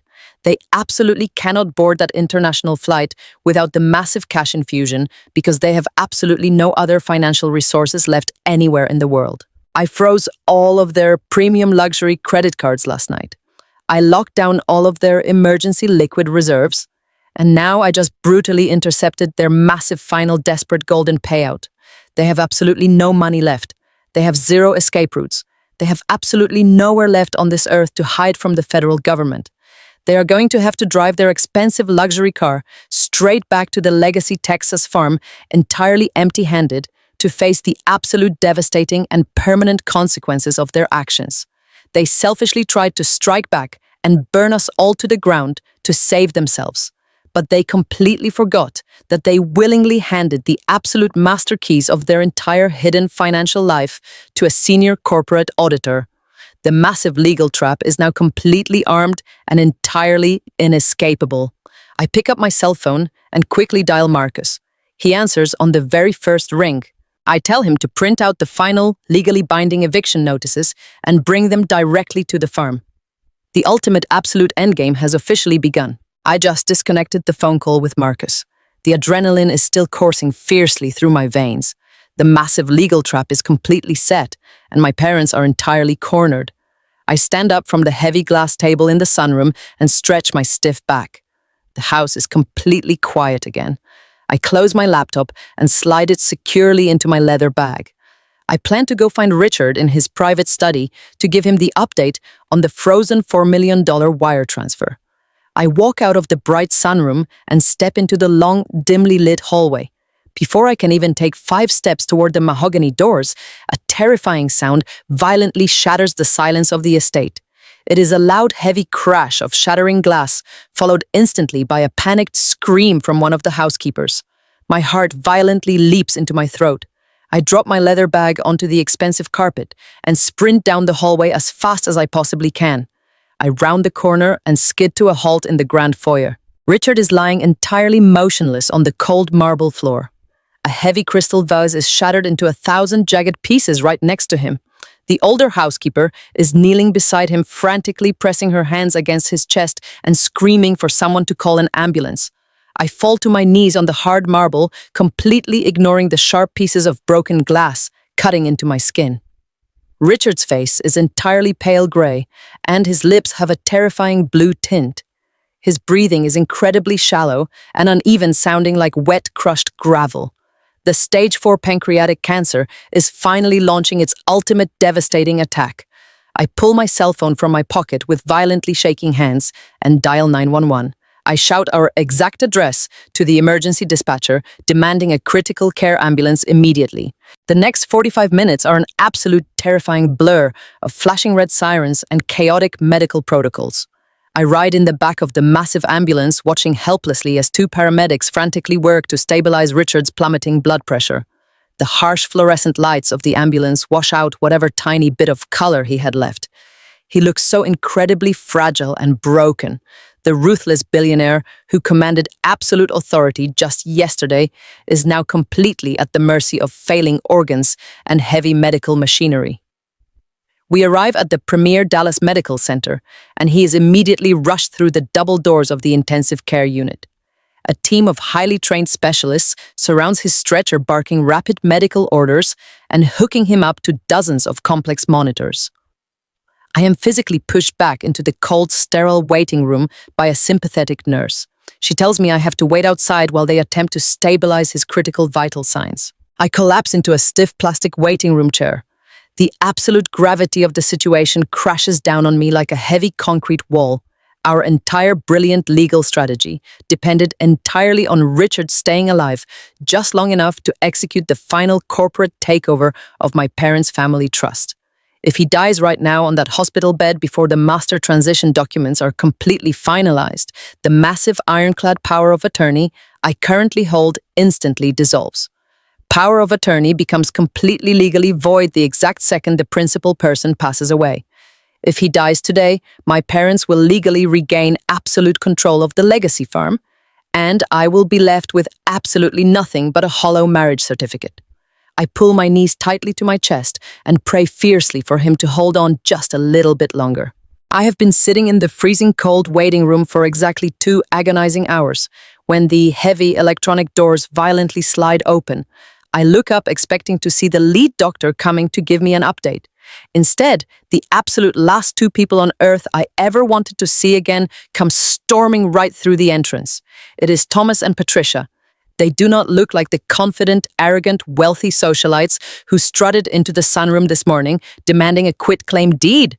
They look completely unhinged and utterly desperate. My father's expensive custom golf shirt is violently wrinkled and soaked in dark patches of nervous sweat. My mother's flawless hair is completely disheveled and her eyes are wide and completely bloodshot. They obviously just drove straight here from the Dallas-Fort Worth International Airport, driving at incredibly dangerous speeds after realizing their massive $4 million escape wire was permanently frozen by the federal banking authorities. They realize they are entirely trapped in Texas with zero cash and a looming federal indictment. They frantically scan the waiting room until their wild eyes lock directly onto me. My father charges across the linoleum floor like an absolute raging bull. He does not ask how Richard is doing. He does not ask if his brand new son-in-law is even still alive. He stops right in front of my plastic chair, breathing heavily, and points a violently shaking finger directly at my face. He demands to know exactly what I did to the bank accounts. His voice echoes loudly through the quiet intensive care unit, completely ignoring all the severe warning signs demanding silence. He hisses at me that their premium credit cards were declined at the airport lounge, and their massive offshore wire transfer was totally blocked by a federal fraud hold. He demands that I open my laptop right this second and reverse the security lockouts. I do not stand up. I do not flinch. I look directly up at his sweating red face, and I tell him in a voice as cold and hard as solid ice that I have absolutely no idea what he is talking about. I play the innocent, terrified daughter perfectly. I tell him Richard suddenly collapsed, and I have been sitting here crying for hours, entirely disconnected from the financial world. My mother lets out a harsh, terrifying shriek of absolute frustration. She violently kicks a plastic trash can, sending it crashing against the wall. Several nurses immediately rush out from behind the central station, demanding that they lower their voices or security will throw them out of the building. But my parents do not care about hospital security at all. They are literally fighting for their absolute freedom from federal prison. Just as my father opens his mouth to scream at me again, the heavy double doors of the trauma bay swing open. The lead critical care physician, Dr. Evans, steps out looking incredibly grim. He has his heavy stethoscope draped around his neck and is holding a thick metal clipboard. He looks directly at me and asks if I am the legal wife. I stand up slowly and nod. But before I can even take a single step forward, my parents violently push their way directly in front of me, entirely blocking my path to the doctor. They corner Dr. Evans against the wall like a pack of starving, desperate wolves. My father puffs out his chest, trying to use his fake, intimidating, wealthy Dallas aura to command the exhausted physician. He completely ignores me and tells the doctor that they are Richard Sterling's legal in-laws and immediate family. My father does not ask if Richard is going to survive the night. He does not ask about his oxygen levels or his plummeting blood pressure. He looks Dr. Evans directly in the eyes and demands that the hospital officially declare Richard completely, legally incapacitated right this exact second. He demands that the chief medical officer sign a formal affidavit of mental and physical incompetence immediately. The sheer staggering sociopathic audacity of his demand makes the entire medical staff in the hallway completely freeze in absolute pure shock. My father is trying to exploit a highly specific, obscure corporate loophole hidden deep within the Texas estate laws.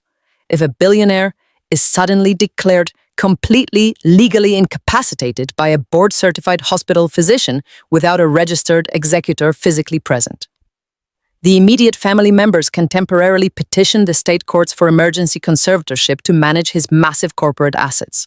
My parents are absolutely terrified because their $4 million escape wire was frozen. They know they cannot get Richard's physical signature on the farm documents anymore because he is unconscious. So they are actively pivoting to their absolute final desperate backup plan. They want to seize total emergency control of his entire billionaire holding company by using their brand new status as his legal in-laws. If they get emergency conservatorship, they can immediately authorize the massive wire transfer, themselves unfreeze their blocked credit cards, and flee the country before the federal government ever catches them. Dr. Evans stares at my father with a look of absolute profound disgust. He is a physician who spends his entire life trying to save dying people, and he is currently looking at two monsters who only see a dying man as a massive locked bank account. The doctor grips his metal clipboard tightly and tells my father that he absolutely cannot and will not authorize a declaration of incapacitation for a patient who is actively fighting for his life in the intensive care unit. He tells them to back away immediately and show some basic human respect. But my mother steps forward, her face twisted into an incredibly ugly mask of pure toxic greed. She threatens the doctor. She tells him that if he does not sign the medical affidavit right now, she will use her massive wealth to sue the hospital for medical malpractice and completely destroy his medical license. She screams that Richard is a powerful billionaire and his massive companies cannot be left vulnerable simply because of a sudden medical emergency. She is physically blocking the doorway, completely losing her mind in the middle of a hospital. I stand perfectly still, watching them completely self-destruct in public. They think they are so incredibly smart. They think they can simply bully a hospital staff into handing them the keys to a billion-dollar empire. They have absolutely no idea that emergency conservatorship only applies if the patient does not already have a legally appointed sole executor and a fully active power of attorney. They are screaming at the doctor, trying to seize control of an empire that I already legally locked down entirely under my own name. The massive crisis in the hospital is escalating rapidly, and they are walking completely blind right into the final, absolute devastating trap. The heavy double doors swing shut behind Dr. Evans, leaving a suffocating silence in the cold hospital corridor. The fluorescent lights overhead hum with a sickening low vibration that makes my teeth ache. My father stands completely frozen, staring at the empty space where the doctor just stood. His grand, desperate plan to legally hijack a billionaire empire using a medical loophole just entirely evaporated right in front of his eyes. He slowly turns around to face me, and the look in his eyes is no longer just desperate. It is feral. It is the look of a trapped animal realizing the steel jaws are slowly closing around its leg. But it is my mother who moves first. Patricia steps away from the wall and walks directly toward me. Her expensive designer heels click sharply against the polished linoleum floor, sounding exactly like the ticking of a bomb. She reaches into her oversized luxury leather handbag and pulls out a thick stack of hastily stapled papers. She does not say a single word at first. She just violently shoves the heavy stack of documents directly into my chest. I instinctively bring my hands up to catch the papers before they fall to the floor.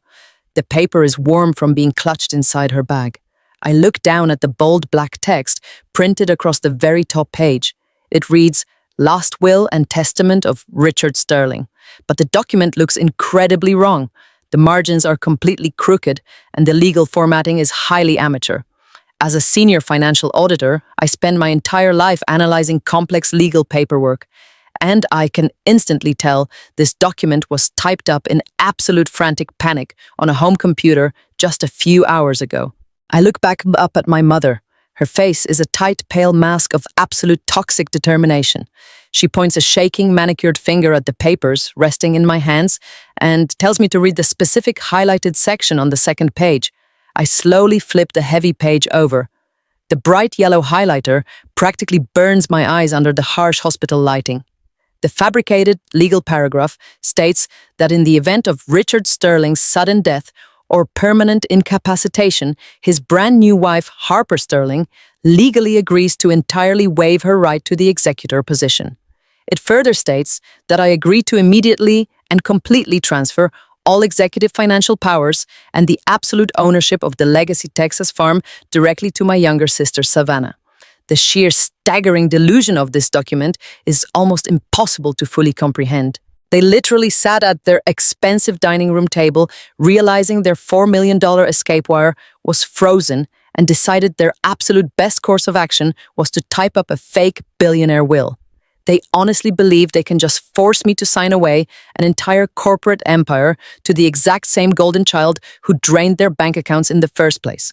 They want me to legally hand the master keys of Richard's holding company directly to Savannah so she can authorize the offshore wire transfers and save them from federal prison.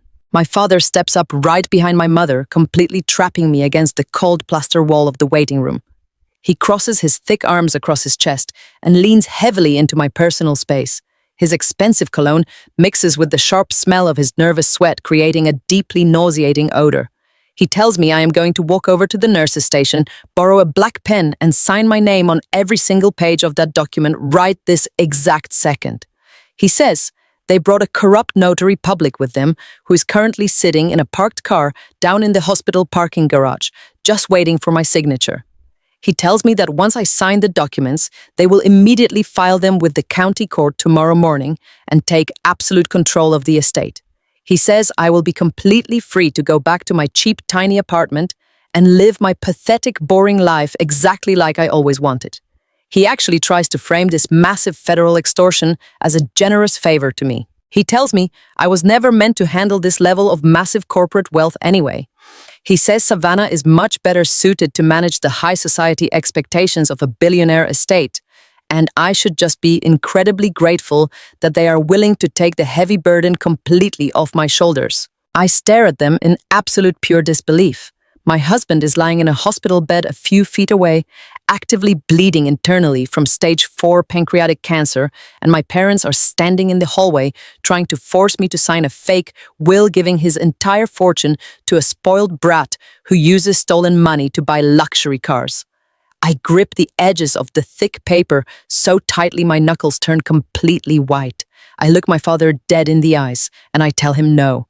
The single syllable drops out of my mouth and hits the cold floor like a heavy piece of lead.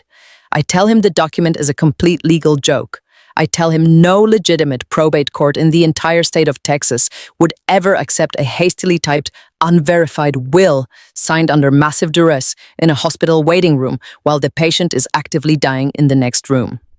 I tell him he's completely out of his mind if he thinks I'm going to commit massive federal fraud to save Savannah's lavish lifestyle. The exact moment the word no leaves my lips, my mother's eyes go completely dark. The fake wealthy Dallas socialite persona entirely melts away, leaving behind a deeply ruthless and terrifying predator. She steps so close to me, I can feel her hot, angry breath against my cheek.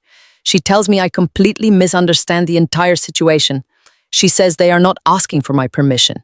They are giving me a direct, absolute ultimatum. She reaches back into her luxury handbag and pulls out a second, much thinner manila folder. She holds it up directly in front of my face, but she does not hand it to me. She opens the folder just wide enough for me to clearly see the highly official government seals printed on the documents inside. It is a complete master copy of the forged federal agricultural grant applications, the exact same documents I saw on Marcus' hidden flash drive last night. But there is a massive, terrifying difference. My father did not just forge Richard's signature on the bottom line, he forged my signature too. My mother slowly traces her perfectly manicured fingernail directly under my printed name on the federal document. My name is listed clearly as the primary financial auditor and the chief verifying officer for the entire agricultural subsidy request. They literally fabricated an entire fake employment history claiming I personally audited the legacy farm accounts and legally certified that they desperately needed the massive government bailout money. They used my actual professional credentials, my certified public accountant license number, and my exact personal home address. They framed me. They absolutely perfectly and methodically framed their own 31-year-old daughter for a multi-million-dollar federal wire fraud. The cold, terrifying reality of their master plan violently crashes over me. This was not a last-minute desperate decision. This was a highly calculated, long-term insurance policy. They knew they were actively stealing millions of taxpayer dollars to fund Savannah's tropical vacations. They knew the Federal Bureau of Investigation would eventually come knocking on their massive wooden doors. So they meticulously built a completely fake paper trail, pointing the absolute entire blame directly at me. They figured that since I am an actual professional financial auditor, the federal government would instantly believe I was the criminal mastermind behind the massive complex accounting fraud. My father smiles, an incredibly ugly, terrifying smile.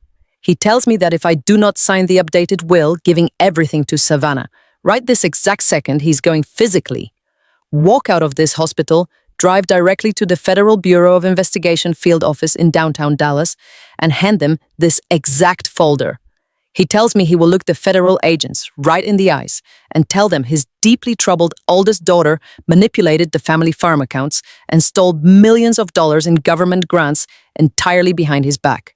He says he will tell them I used my professional auditing skills to completely hide the stolen money in offshore bank accounts.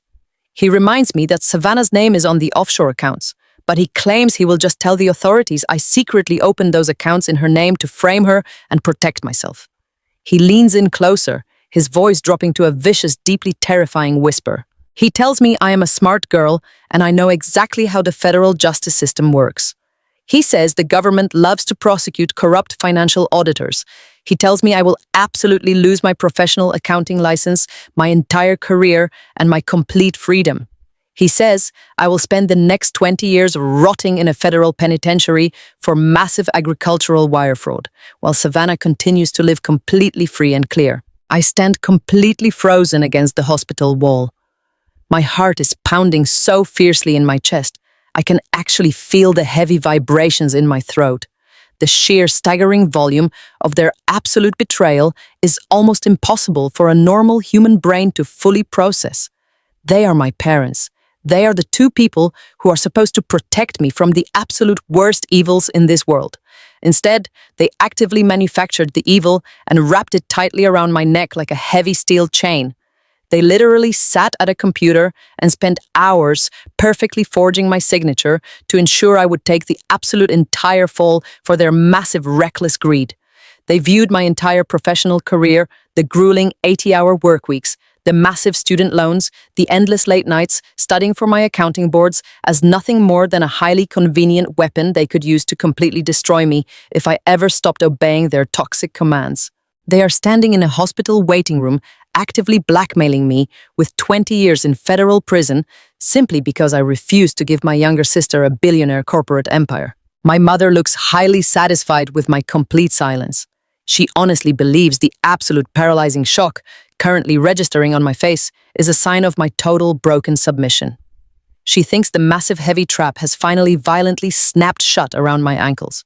She reaches out and roughly straightens the collar of my silk blouse, acting like a loving mother preparing her daughter for a school picture. She tells me to stop being so incredibly dramatic and just do what is best for the family. She says, if I sign the updated will right now, they will immediately destroy the fake federal documents, and I will never have to worry about the federal agents knocking on my apartment door. She tells me this is the only logical way to completely protect myself. She actually expects me to thank her for graciously offering me a way out of the massive federal prison sentence she completely fabricated against me. She pushes the heavy stack of the fake will papers aggressively against my chest again, demanding that I take out a pen and sign my name. I look down at the crooked typewritten pages resting in my shaking hands. I look at the bright yellow highlighted paragraph demanding I surrender my entire life to Savannah. I look up at my father, who is confidently checking his expensive gold watch, clearly annoyed that this massive federal extortion is taking a few minutes longer than he anticipated. I look at my mother, who is staring at me with cold, dead shark eyes completely devoid of any basic maternal instinct. The tension in the small, isolated hospital corridor reaches an absolute boiling peak. The heavy fluorescent lights hum loudly above us. The faint rhythmic beeping of the heart monitors echoes from the intensive care unit behind the heavy doors. Everything feels incredibly slow. My parents think they have achieved the ultimate absolute checkmate. They think they hold all the massive power in the universe because they have the fake federal documents. They think my complete silence is the sound of my spirit finally snapping perfectly in half. But they are entirely, completely, and utterly wrong. They made one massive catastrophic miscalculation in their brilliant sociopathic master plan. They assumed I was still operating entirely in the dark. They assumed I was completely unaware of the stolen federal money, the hidden offshore accounts, and the massive forged agricultural grants until they pulled out that thin manila folder. They have absolutely no idea that Marcus handed me the master digital flash drive, completely exposing their entire criminal network 2 nights ago. They have absolutely no idea that I spent the last 48 hours quietly, systematically, and entirely legally freezing every single one of their hidden banking accounts. They have absolutely no idea that I personally intercepted and permanently blocked their $4 million escape wire just a few hours ago.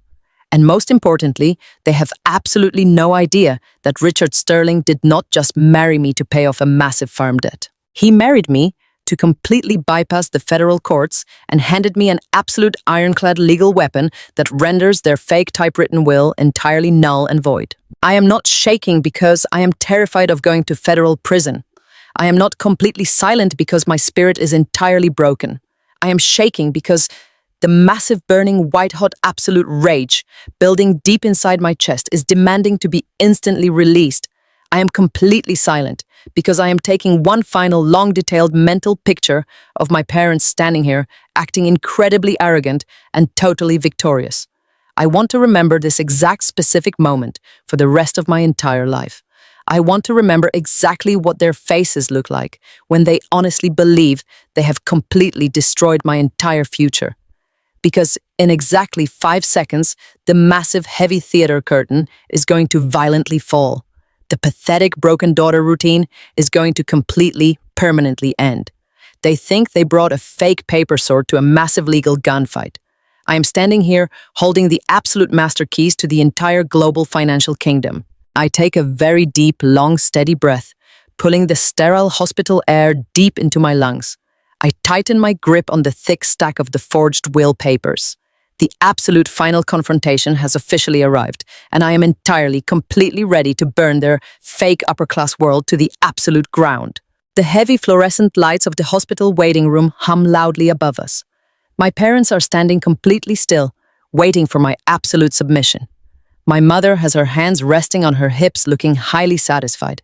My father is tapping his expensive leather shoe against the linoleum floor. They are waiting for me to break down into pathetic, terrified tears. They are waiting for me to grab a pen and sign away the entire billionaire empire to my younger sister, Savannah, just to save myself from the completely fabricated federal prison sentence they built to destroy me. I look down at the thick stack of the typewritten fake will in my hands. I look at the bright yellow highlighted paragraph demanding my total surrender. And then something incredible happens deep inside my chest. I do not cry. I do not shed a single terrified tear. Instead, a low sound starts to bubble up from the very bottom of my throat. It starts as a soft, quiet chuckle. My mother immediately drops her satisfied smile and glares at me. She opens her mouth to tell me to stop being hysterical, but the quiet chuckle rapidly grows into a full, loud, echoing laugh. I throw my head back and I laugh right in their faces. It is not a nervous laugh. It is the deep, rich, victorious laugh of a woman who has finally completely broken free from a lifetime of toxic psychological abuse. My laughter echoes loudly down the cold hospital corridor, completely shattering the suffocating tension they tried to build around me. My father takes a step back, looking entirely confused and deeply unsettled. He violently waves the thin manila folder containing the forged federal documents right in front of my face. He screams at me, asking if I think federal wire fraud is a funny joke. He demands to know why I am laughing when my entire professional accounting career is about to be completely destroyed. I do not answer him. I simply stop laughing. My face goes completely, entirely cold. I look at him with absolute zero emotion. I lift the thick stack of the fake typewritten will, holding it firmly with both of my hands. I look my mother dead in the eyes, and with one sudden, incredibly violent motion, I rip the entire stack of legal papers right down the middle. The loud, sharp sound of the thick, tearing paper cuts through the waiting room like a gunshot. I rip the documents again, tearing the fake signature lines into tiny, useless shreds. I open my hands and let the torn pieces of paper flutter down to the hospital floor like dirty snow. My mother gasps loudly, clutching her expensive pearl necklace in absolute pure shock. She screams at me, asking what I have just done. She yells that I just ruined my only chance at freedom. My father completely loses his mind. He screams that he is going to the Federal Bureau of Investigation right this exact second to hand them the forged agricultural grants. He turns around to storm out of the hospital waiting room. I tell him to stop right there. My voice is so incredibly sharp and heavy with absolute authority that he immediately freezes in his tracks. I bend down and pick up my heavy leather briefcase from the floor. I place it firmly on the small plastic waiting room table. I pop the heavy brass locks and pull out a massive black binder. This binder is not filled with hastily typed crooked pages. It is filled with hundreds of authentic, highly complex legal documents bearing official state seals and verified signatures. I slam the heavy binder down on the table. The sound makes both of my parents physically jump. I look directly at them and I finally pull back the massive heavy curtain on the entire operation. I tell them they have been playing a pathetic amateur game of checkers, while I have been executing a highly complex master-level game of corporate chess. I tell them they honestly believed the forced marriage proposal at the luxury restaurant 2 nights ago was the beginning of this entire story.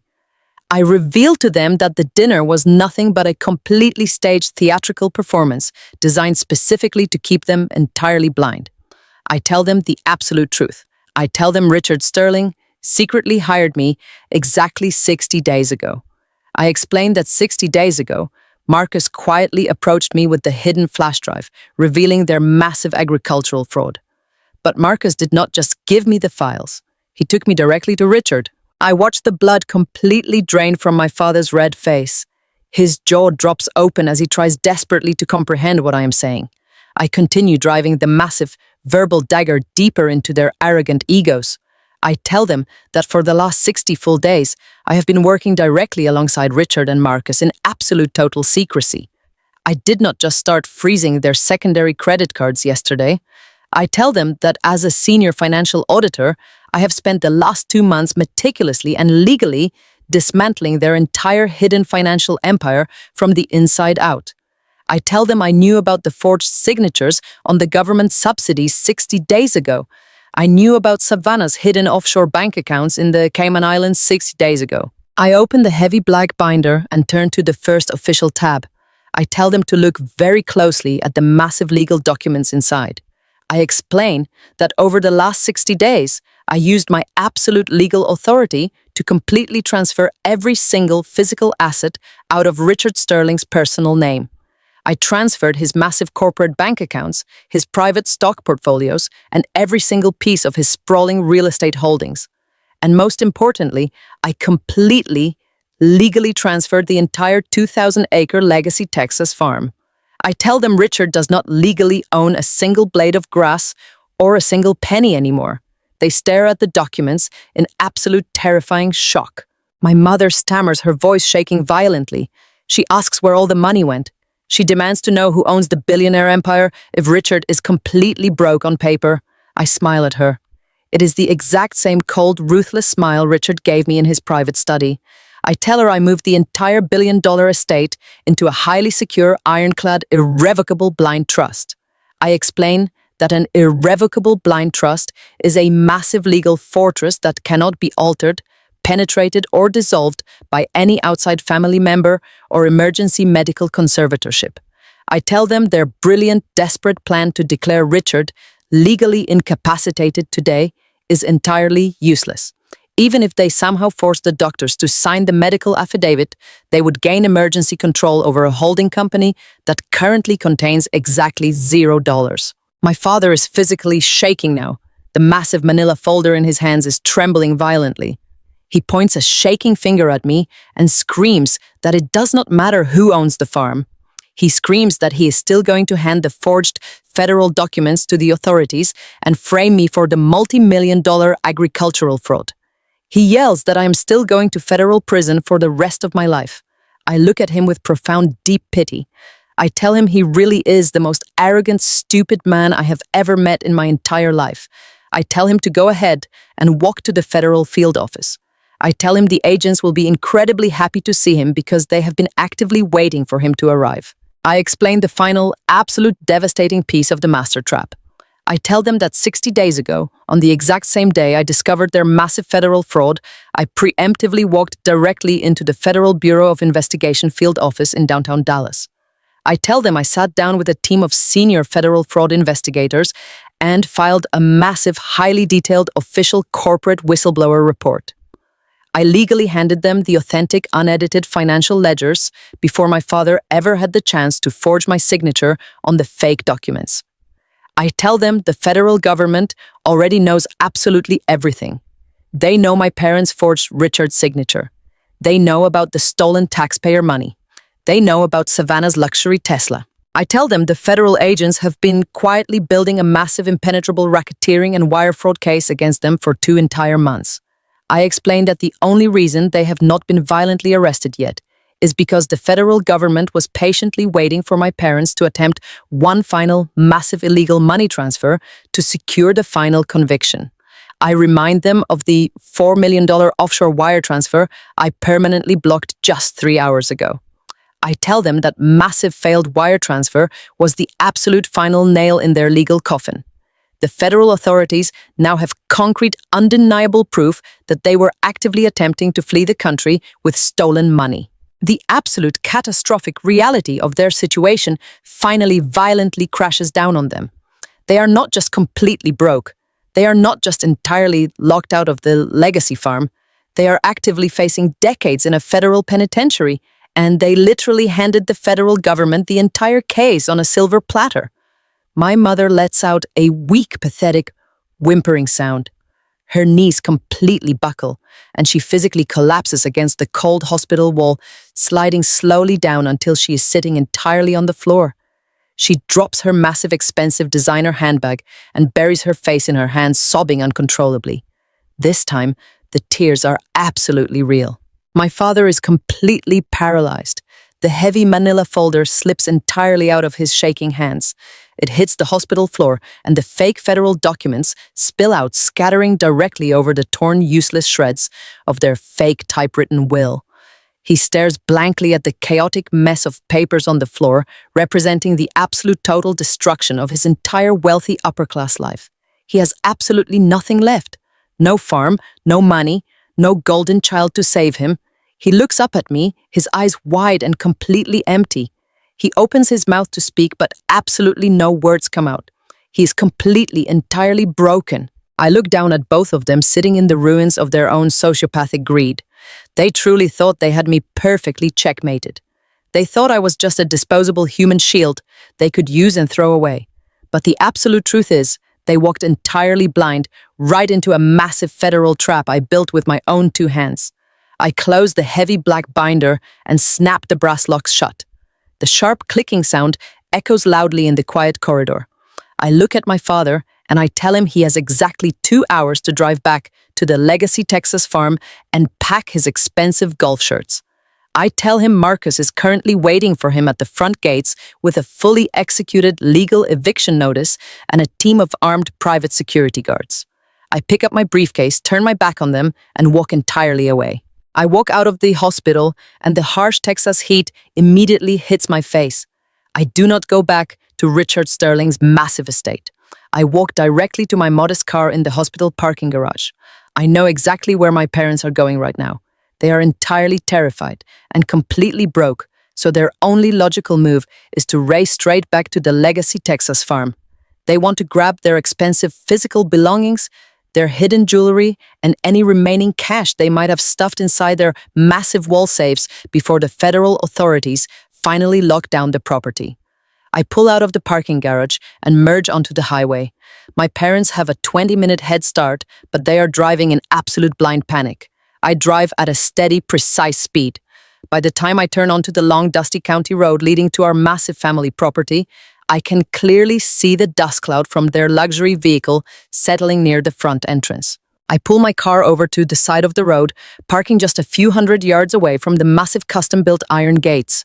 I roll down my window and I watch the final devastating act of my parents' wealthy upper-class lives completely unfold. Thomas and Patricia violently slam on the brakes of their expensive luxury car, just inches away from the closed iron gates. They cannot even pull into their own massive circular driveway because the entire entrance is completely blocked. 3 massive commercial moving trucks are parked nose to tail across the sprawling front lawn. But it is not just the massive trucks that make my father freeze in absolute panic. Standing in a perfect, highly disciplined line, completely blocking the iron gates, are 6 heavily armed private security guards. They are wearing solid black tactical uniforms and dark sunglasses. They stand completely motionless, with their hands resting firmly on their tactical belts. This is the elite private security firm Marcus and I hired early this morning, using the absolute legal authority of the irrevocable blind trust. My father throws his car door open and aggressively stomps out onto the hot asphalt. His face is completely purple with absolute explosive rage. He points his thick finger at the massive iron gates and screams at the top of his lungs, demanding that the guards step aside immediately. He yells that he's the legal owner of the 2,000-acre legacy farm, and he will have every single one of them violently arrested for trespassing on private property. The private security guards do not even flinch. They do not say a single word. They simply stand their ground, forming an absolute impenetrable human wall between my parents and their massive wealthy lifestyle. My mother bursts out of the passenger side of the luxury vehicle. She's practically pulling her own hair out in total absolute panic. She runs up to the iron gates and grabs the hot metal bars, violently shaking them. She screams that all of her expensive, authentic designer clothes, her priceless family jewelry, and her highly valuable antique collections are locked inside the master bedroom. She begs the silent guards to just let her inside for 10 minutes to pack a single suitcase. She's completely humiliated, screaming and crying in the hot Texas sun, begging for her physical possessions like a desperate addict. My father aggressively shoves her aside and violently grabs the collar of the lead security guard, demanding total, absolute obedience. The guard smoothly and effortlessly grabs my father's wrist, twisting it just enough to force him to let go, and physically shoves him back, stumbling onto the hot asphalt. My father falls hard, scraping his hands against the rough gravel. He is entirely powerless. Suddenly, the heavy wooden front doors of the massive grand farmhouse swing wide open. The loud sound echoes clearly across the sprawling front lawn. Stepping out onto the grand wrap-around porch is Marcus. He looks absolutely incredible. He is not wearing the exhausted, deeply stressed expression he had in the hospital or the tight, restrictive suit from the restaurant. He is wearing a crisp, perfectly tailored navy blue suit that commands absolute total authority.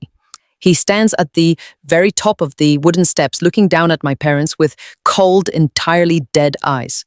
The bright Texas sun reflects off the thick, heavy stack of legal documents resting firmly in his right hand. As an African-American corporate lawyer who clawed his way up from absolutely nothing, Marcus has spent years quietly enduring my parents' subtle racism and toxic financial abuse. He has sat quietly at their expensive dining table, watching them treat everyone around them like completely disposable garbage. Now he is standing on the porch of their own massive legacy farm, holding the absolute master keys to their complete destruction. My father scrambles up from the hot asphalt, wiping the dirt from his expensive khaki trousers. He glares at Marcus and screams at him, demanding to know what the hell he is doing inside the private house. Marcus slowly walks down the wooden steps. His pace is incredibly calm and entirely measured. He walks past the massive moving trucks and stops exactly 2 feet away from the iron gates, looking directly through the metal bars at my parents. He does not yell. He speaks in a highly projected, perfectly controlled legal voice that carries clearly over the hot, dry wind. He looks directly at my mother and tells her that Savannah is no longer welcome on this property. He tells them he officially filed for an absolute scorched earth divorce from their precious perfect golden child at exactly 8 o'clock this morning. He explains that he used his own vast legal resources to completely freeze every single one of his joint bank accounts and cancel all of her premium credit cards. He says Savannah is currently sitting in the guest house of the billionaire estate with absolutely $0 to her name, entirely unable to access the stolen offshore money because the federal authorities are currently monitoring every single international wire.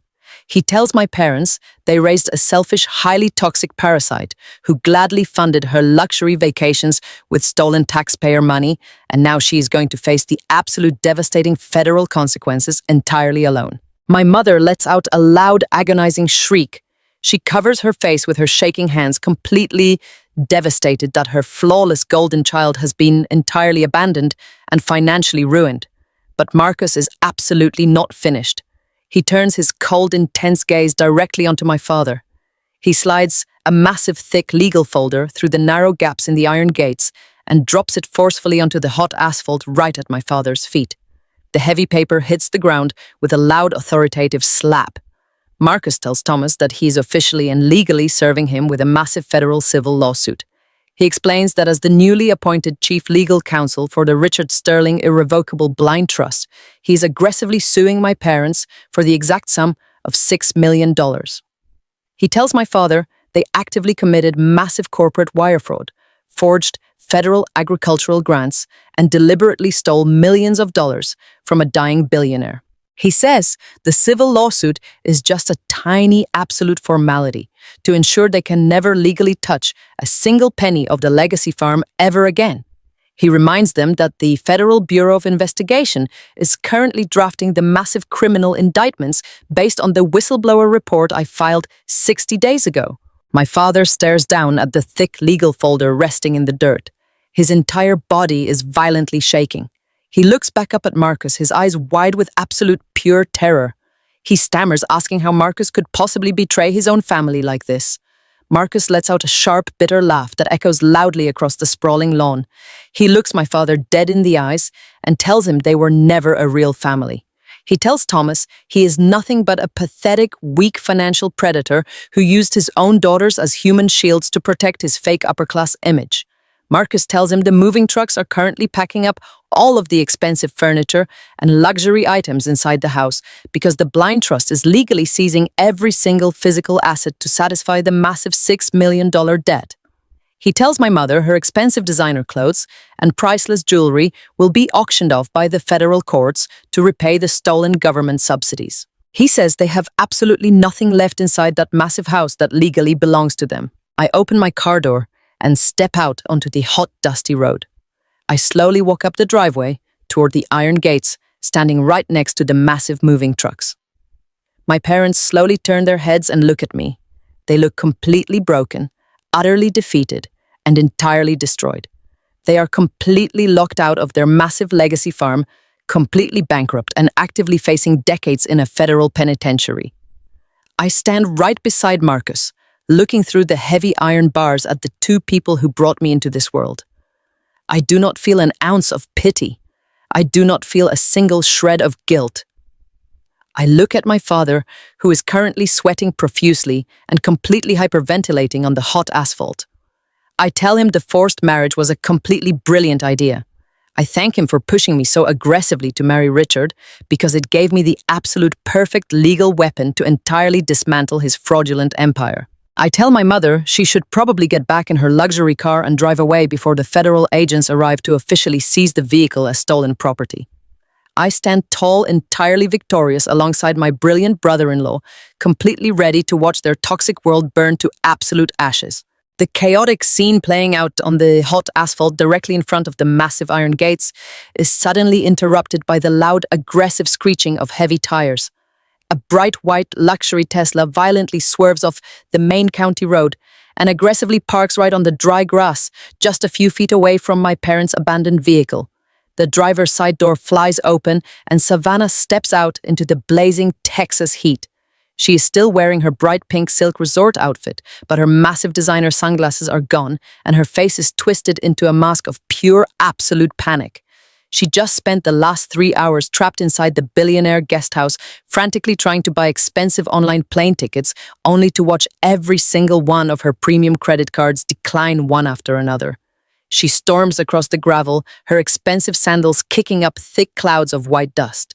She completely ignores our mother, who is still sitting on the ground sobbing hysterically. Savannah marches directly up to the iron gates, glares fiercely at Marcus, and demands to know why he completely froze her bank accounts. She screams at him, telling him he has absolutely no right to cut off her money, and demands that he fix the banking errors right this exact second.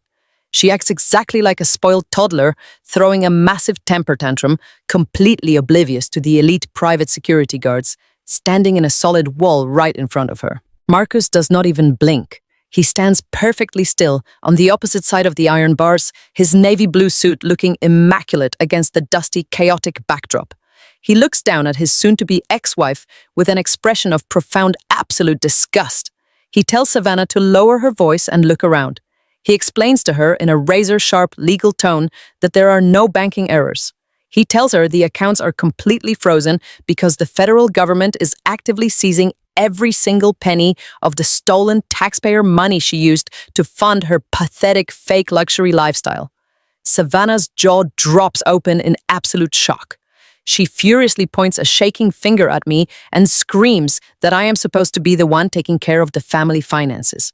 Before I can even respond, a massive, heavy-duty commercial tow truck slowly pulls off the main road and backs its heavy rear machinery directly towards Savannah's bright white car. Savannah completely loses her mind. She sprints across the grass, waving her arms frantically, and screams at the burly tow truck driver to get away from her $70,000 vehicle. The driver ignores her, completely stepping out of the cab with a thick metal clipboard. I walk right up to the edge of the iron gates and I look Savannah dead in the eyes.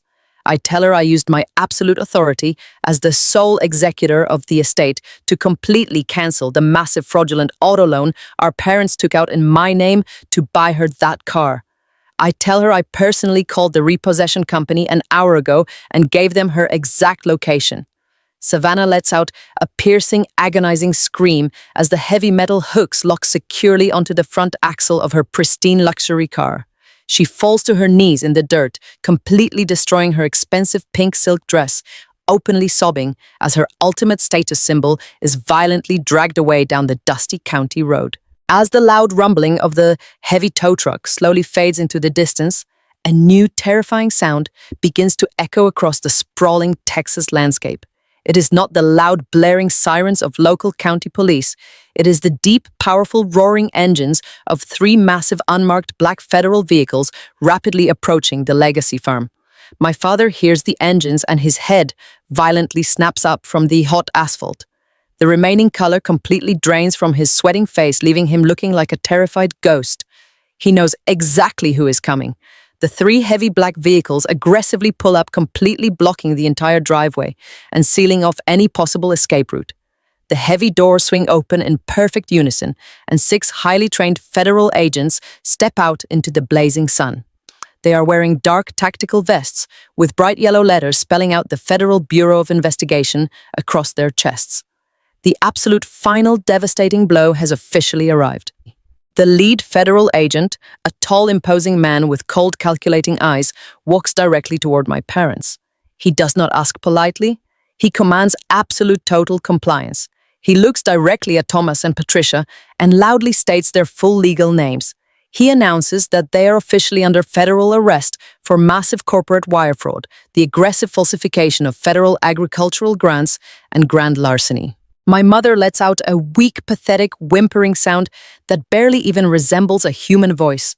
She tries to scramble backward across the rough gravel, acting like a terrified, cornered animal, but 2 female federal agents immediately step forward and grab her arms firmly.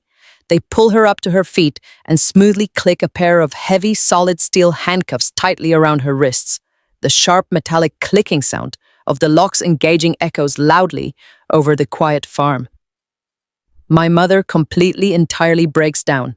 Her knees completely give out, and the agents have to physically hold her up by her underarms just to keep her from collapsing back into the dirt.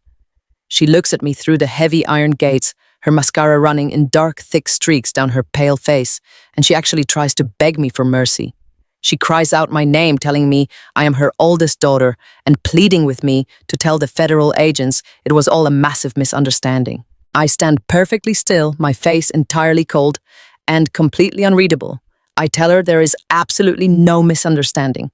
I tell her she forged my signature to frame me for federal prison, and now she gets to wear the heavy steel chains she deliberately built for me. My father does not fight the federal agents at all.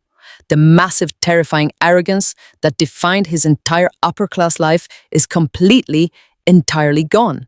He holds his shaking hands out in front of him and allows the agents to tightly secure the cold metal handcuffs around his wrists, as the lead agent begins to aggressively read him his federal Miranda rights. Thomas looks through the iron bars at the sprawling 2,000-acre legacy farm. He looks at the massive custom-built stables, the beautiful white fences, and the grand wraparound porch where Marcus is currently standing completely victorious. He knows he is never going to see this beautiful property ever again. He's going to spend the rest of his natural life staring at the cold grey concrete walls of a federal penitentiary.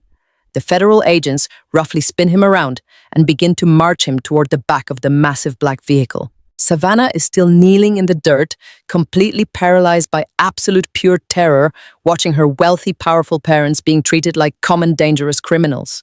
She does not try to hug them or say goodbye. She just curls into a tight ball, crying selfishly because she knows she has absolutely no money, no house, and nobody left to protect her from the real world. I reach into the pocket of my blazer and pull out my smartphone. I open the secure video calling application and initiate a high-priority encrypted call. The screen rings twice before the bright video feed violently snaps into focus. I am looking directly into the private intensive care unit room at the premier Dallas Medical Center. The camera angle is held steady by one of the private security guards I dispatched to the hospital earlier today. Lying in the specialized medical bed surrounded by complex beeping monitors is Richard Sterling. He looks incredibly weak, and his breathing is aided by a clear plastic oxygen tube, but his sharp, weathered eyes are wide open and completely lucid. I hold the glowing screen up high, making absolutely sure the camera lens captures the entire chaotic scene unfolding directly outside the iron gates. I show him the massive moving trucks parked on the front lawn, legally seizing all of the expensive furniture to satisfy the $6 million debt. I show him the elite private security team standing firm protecting his massive real estate holding. And finally, I point the camera directly at the 3 unmarked federal vehicles. Richard watches in absolute total silence as the federal agents firmly push Thomas and Patricia into the back seats of the dark vehicles and aggressively slam the heavy doors shut. He watches the very people who actively stole millions of dollars from him and tried to destroy his final legacy being permanently hauled away in heavy steel handcuffs. He watches Savannah crying alone in the dirt, completely entirely ruined. I pull the phone back toward my face so Richard can see me looking at him. I do not smile, but I give him a single, deeply respectful nod. I tell him the federal fraud is entirely neutralized. The massive legacy farm is permanently secured inside the irrevocable blind trust, and his entire billionaire empire is completely, absolutely safe. I tell him his enemies have lost absolutely everything, and they will never touch a single piece of his life ever again. Richard Sterling looks at me through the glowing digital screen. The heavy exhaustion of his terminal cancer is still deeply etched into his pale face, but the absolute crushing weight of the massive betrayal has been completely lifted from his shoulders. His weathered lips slowly curve upward into a genuine, satisfied, and entirely victorious smile. He lets out a soft, raspy breath, and his voice comes through the small speaker of my phone, sounding weak, but filled with absolute total peace. He tells me I did a brilliant, perfect job. He tells me I am the most ruthless, highly effective auditor he has ever met in his entire long life. He closes his eyes slowly, finally allowing his exhausted, failing body to completely rest, knowing his life's work is entirely protected. I gently end the video call and slide the phone back into my pocket. I turn my head and look at Marcus. He gives me a sharp, respectful nod, acknowledging the absolute total destruction of our toxic abusers. The massive black federal vehicles slowly pull away from the property, driving down the long, dusty road and disappearing entirely from our lives forever. We are standing perfectly safe behind the massive iron gates of our new sanctuary, completely free. Exactly 6 months have passed since that blazing hot afternoon when the massive iron gates of the Texas farm finally slammed shut on my toxic past. I am currently standing on the grand wrap-around porch of the 2,000-acre legacy property, but the air feels entirely different now.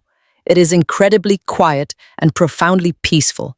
3 weeks ago, Richard Sterling took his final breath in the exact same intensive care unit room where we launched our ultimate master plan. He did not die surrounded by chaotic federal lawsuits or screaming greedy relatives trying to legally tear his massive holding company apart. He passed away completely peacefully in his sleep. I was sitting right next to his hospital bed holding his hand. He died knowing absolutely for a fact that his entire billionaire empire was permanently secured inside the irrevocable blind trust, and his lifelong abusers were completely, entirely punished. He gave me the absolute master keys to his entire world, and I kept my promise to protect it. Thomas and Patricia are currently sitting in separate maximum security federal holding facilities in downtown Dallas, actively awaiting their massive criminal trials. Their highly expensive corporate defense attorneys entirely abandoned them the exact second they realized there was absolutely zero money left to pay their massive legal fees. They are facing over 20 years in federal prison for the multi-million-dollar agricultural fraud, and their desperate attempt to flee the country completely destroyed any chance of them ever getting a plea deal. They lost absolutely everything. And then there is Savannah. The perfect golden child who believed she was completely untouchable is no longer taking luxurious tropical vacations or driving $70,000 cars.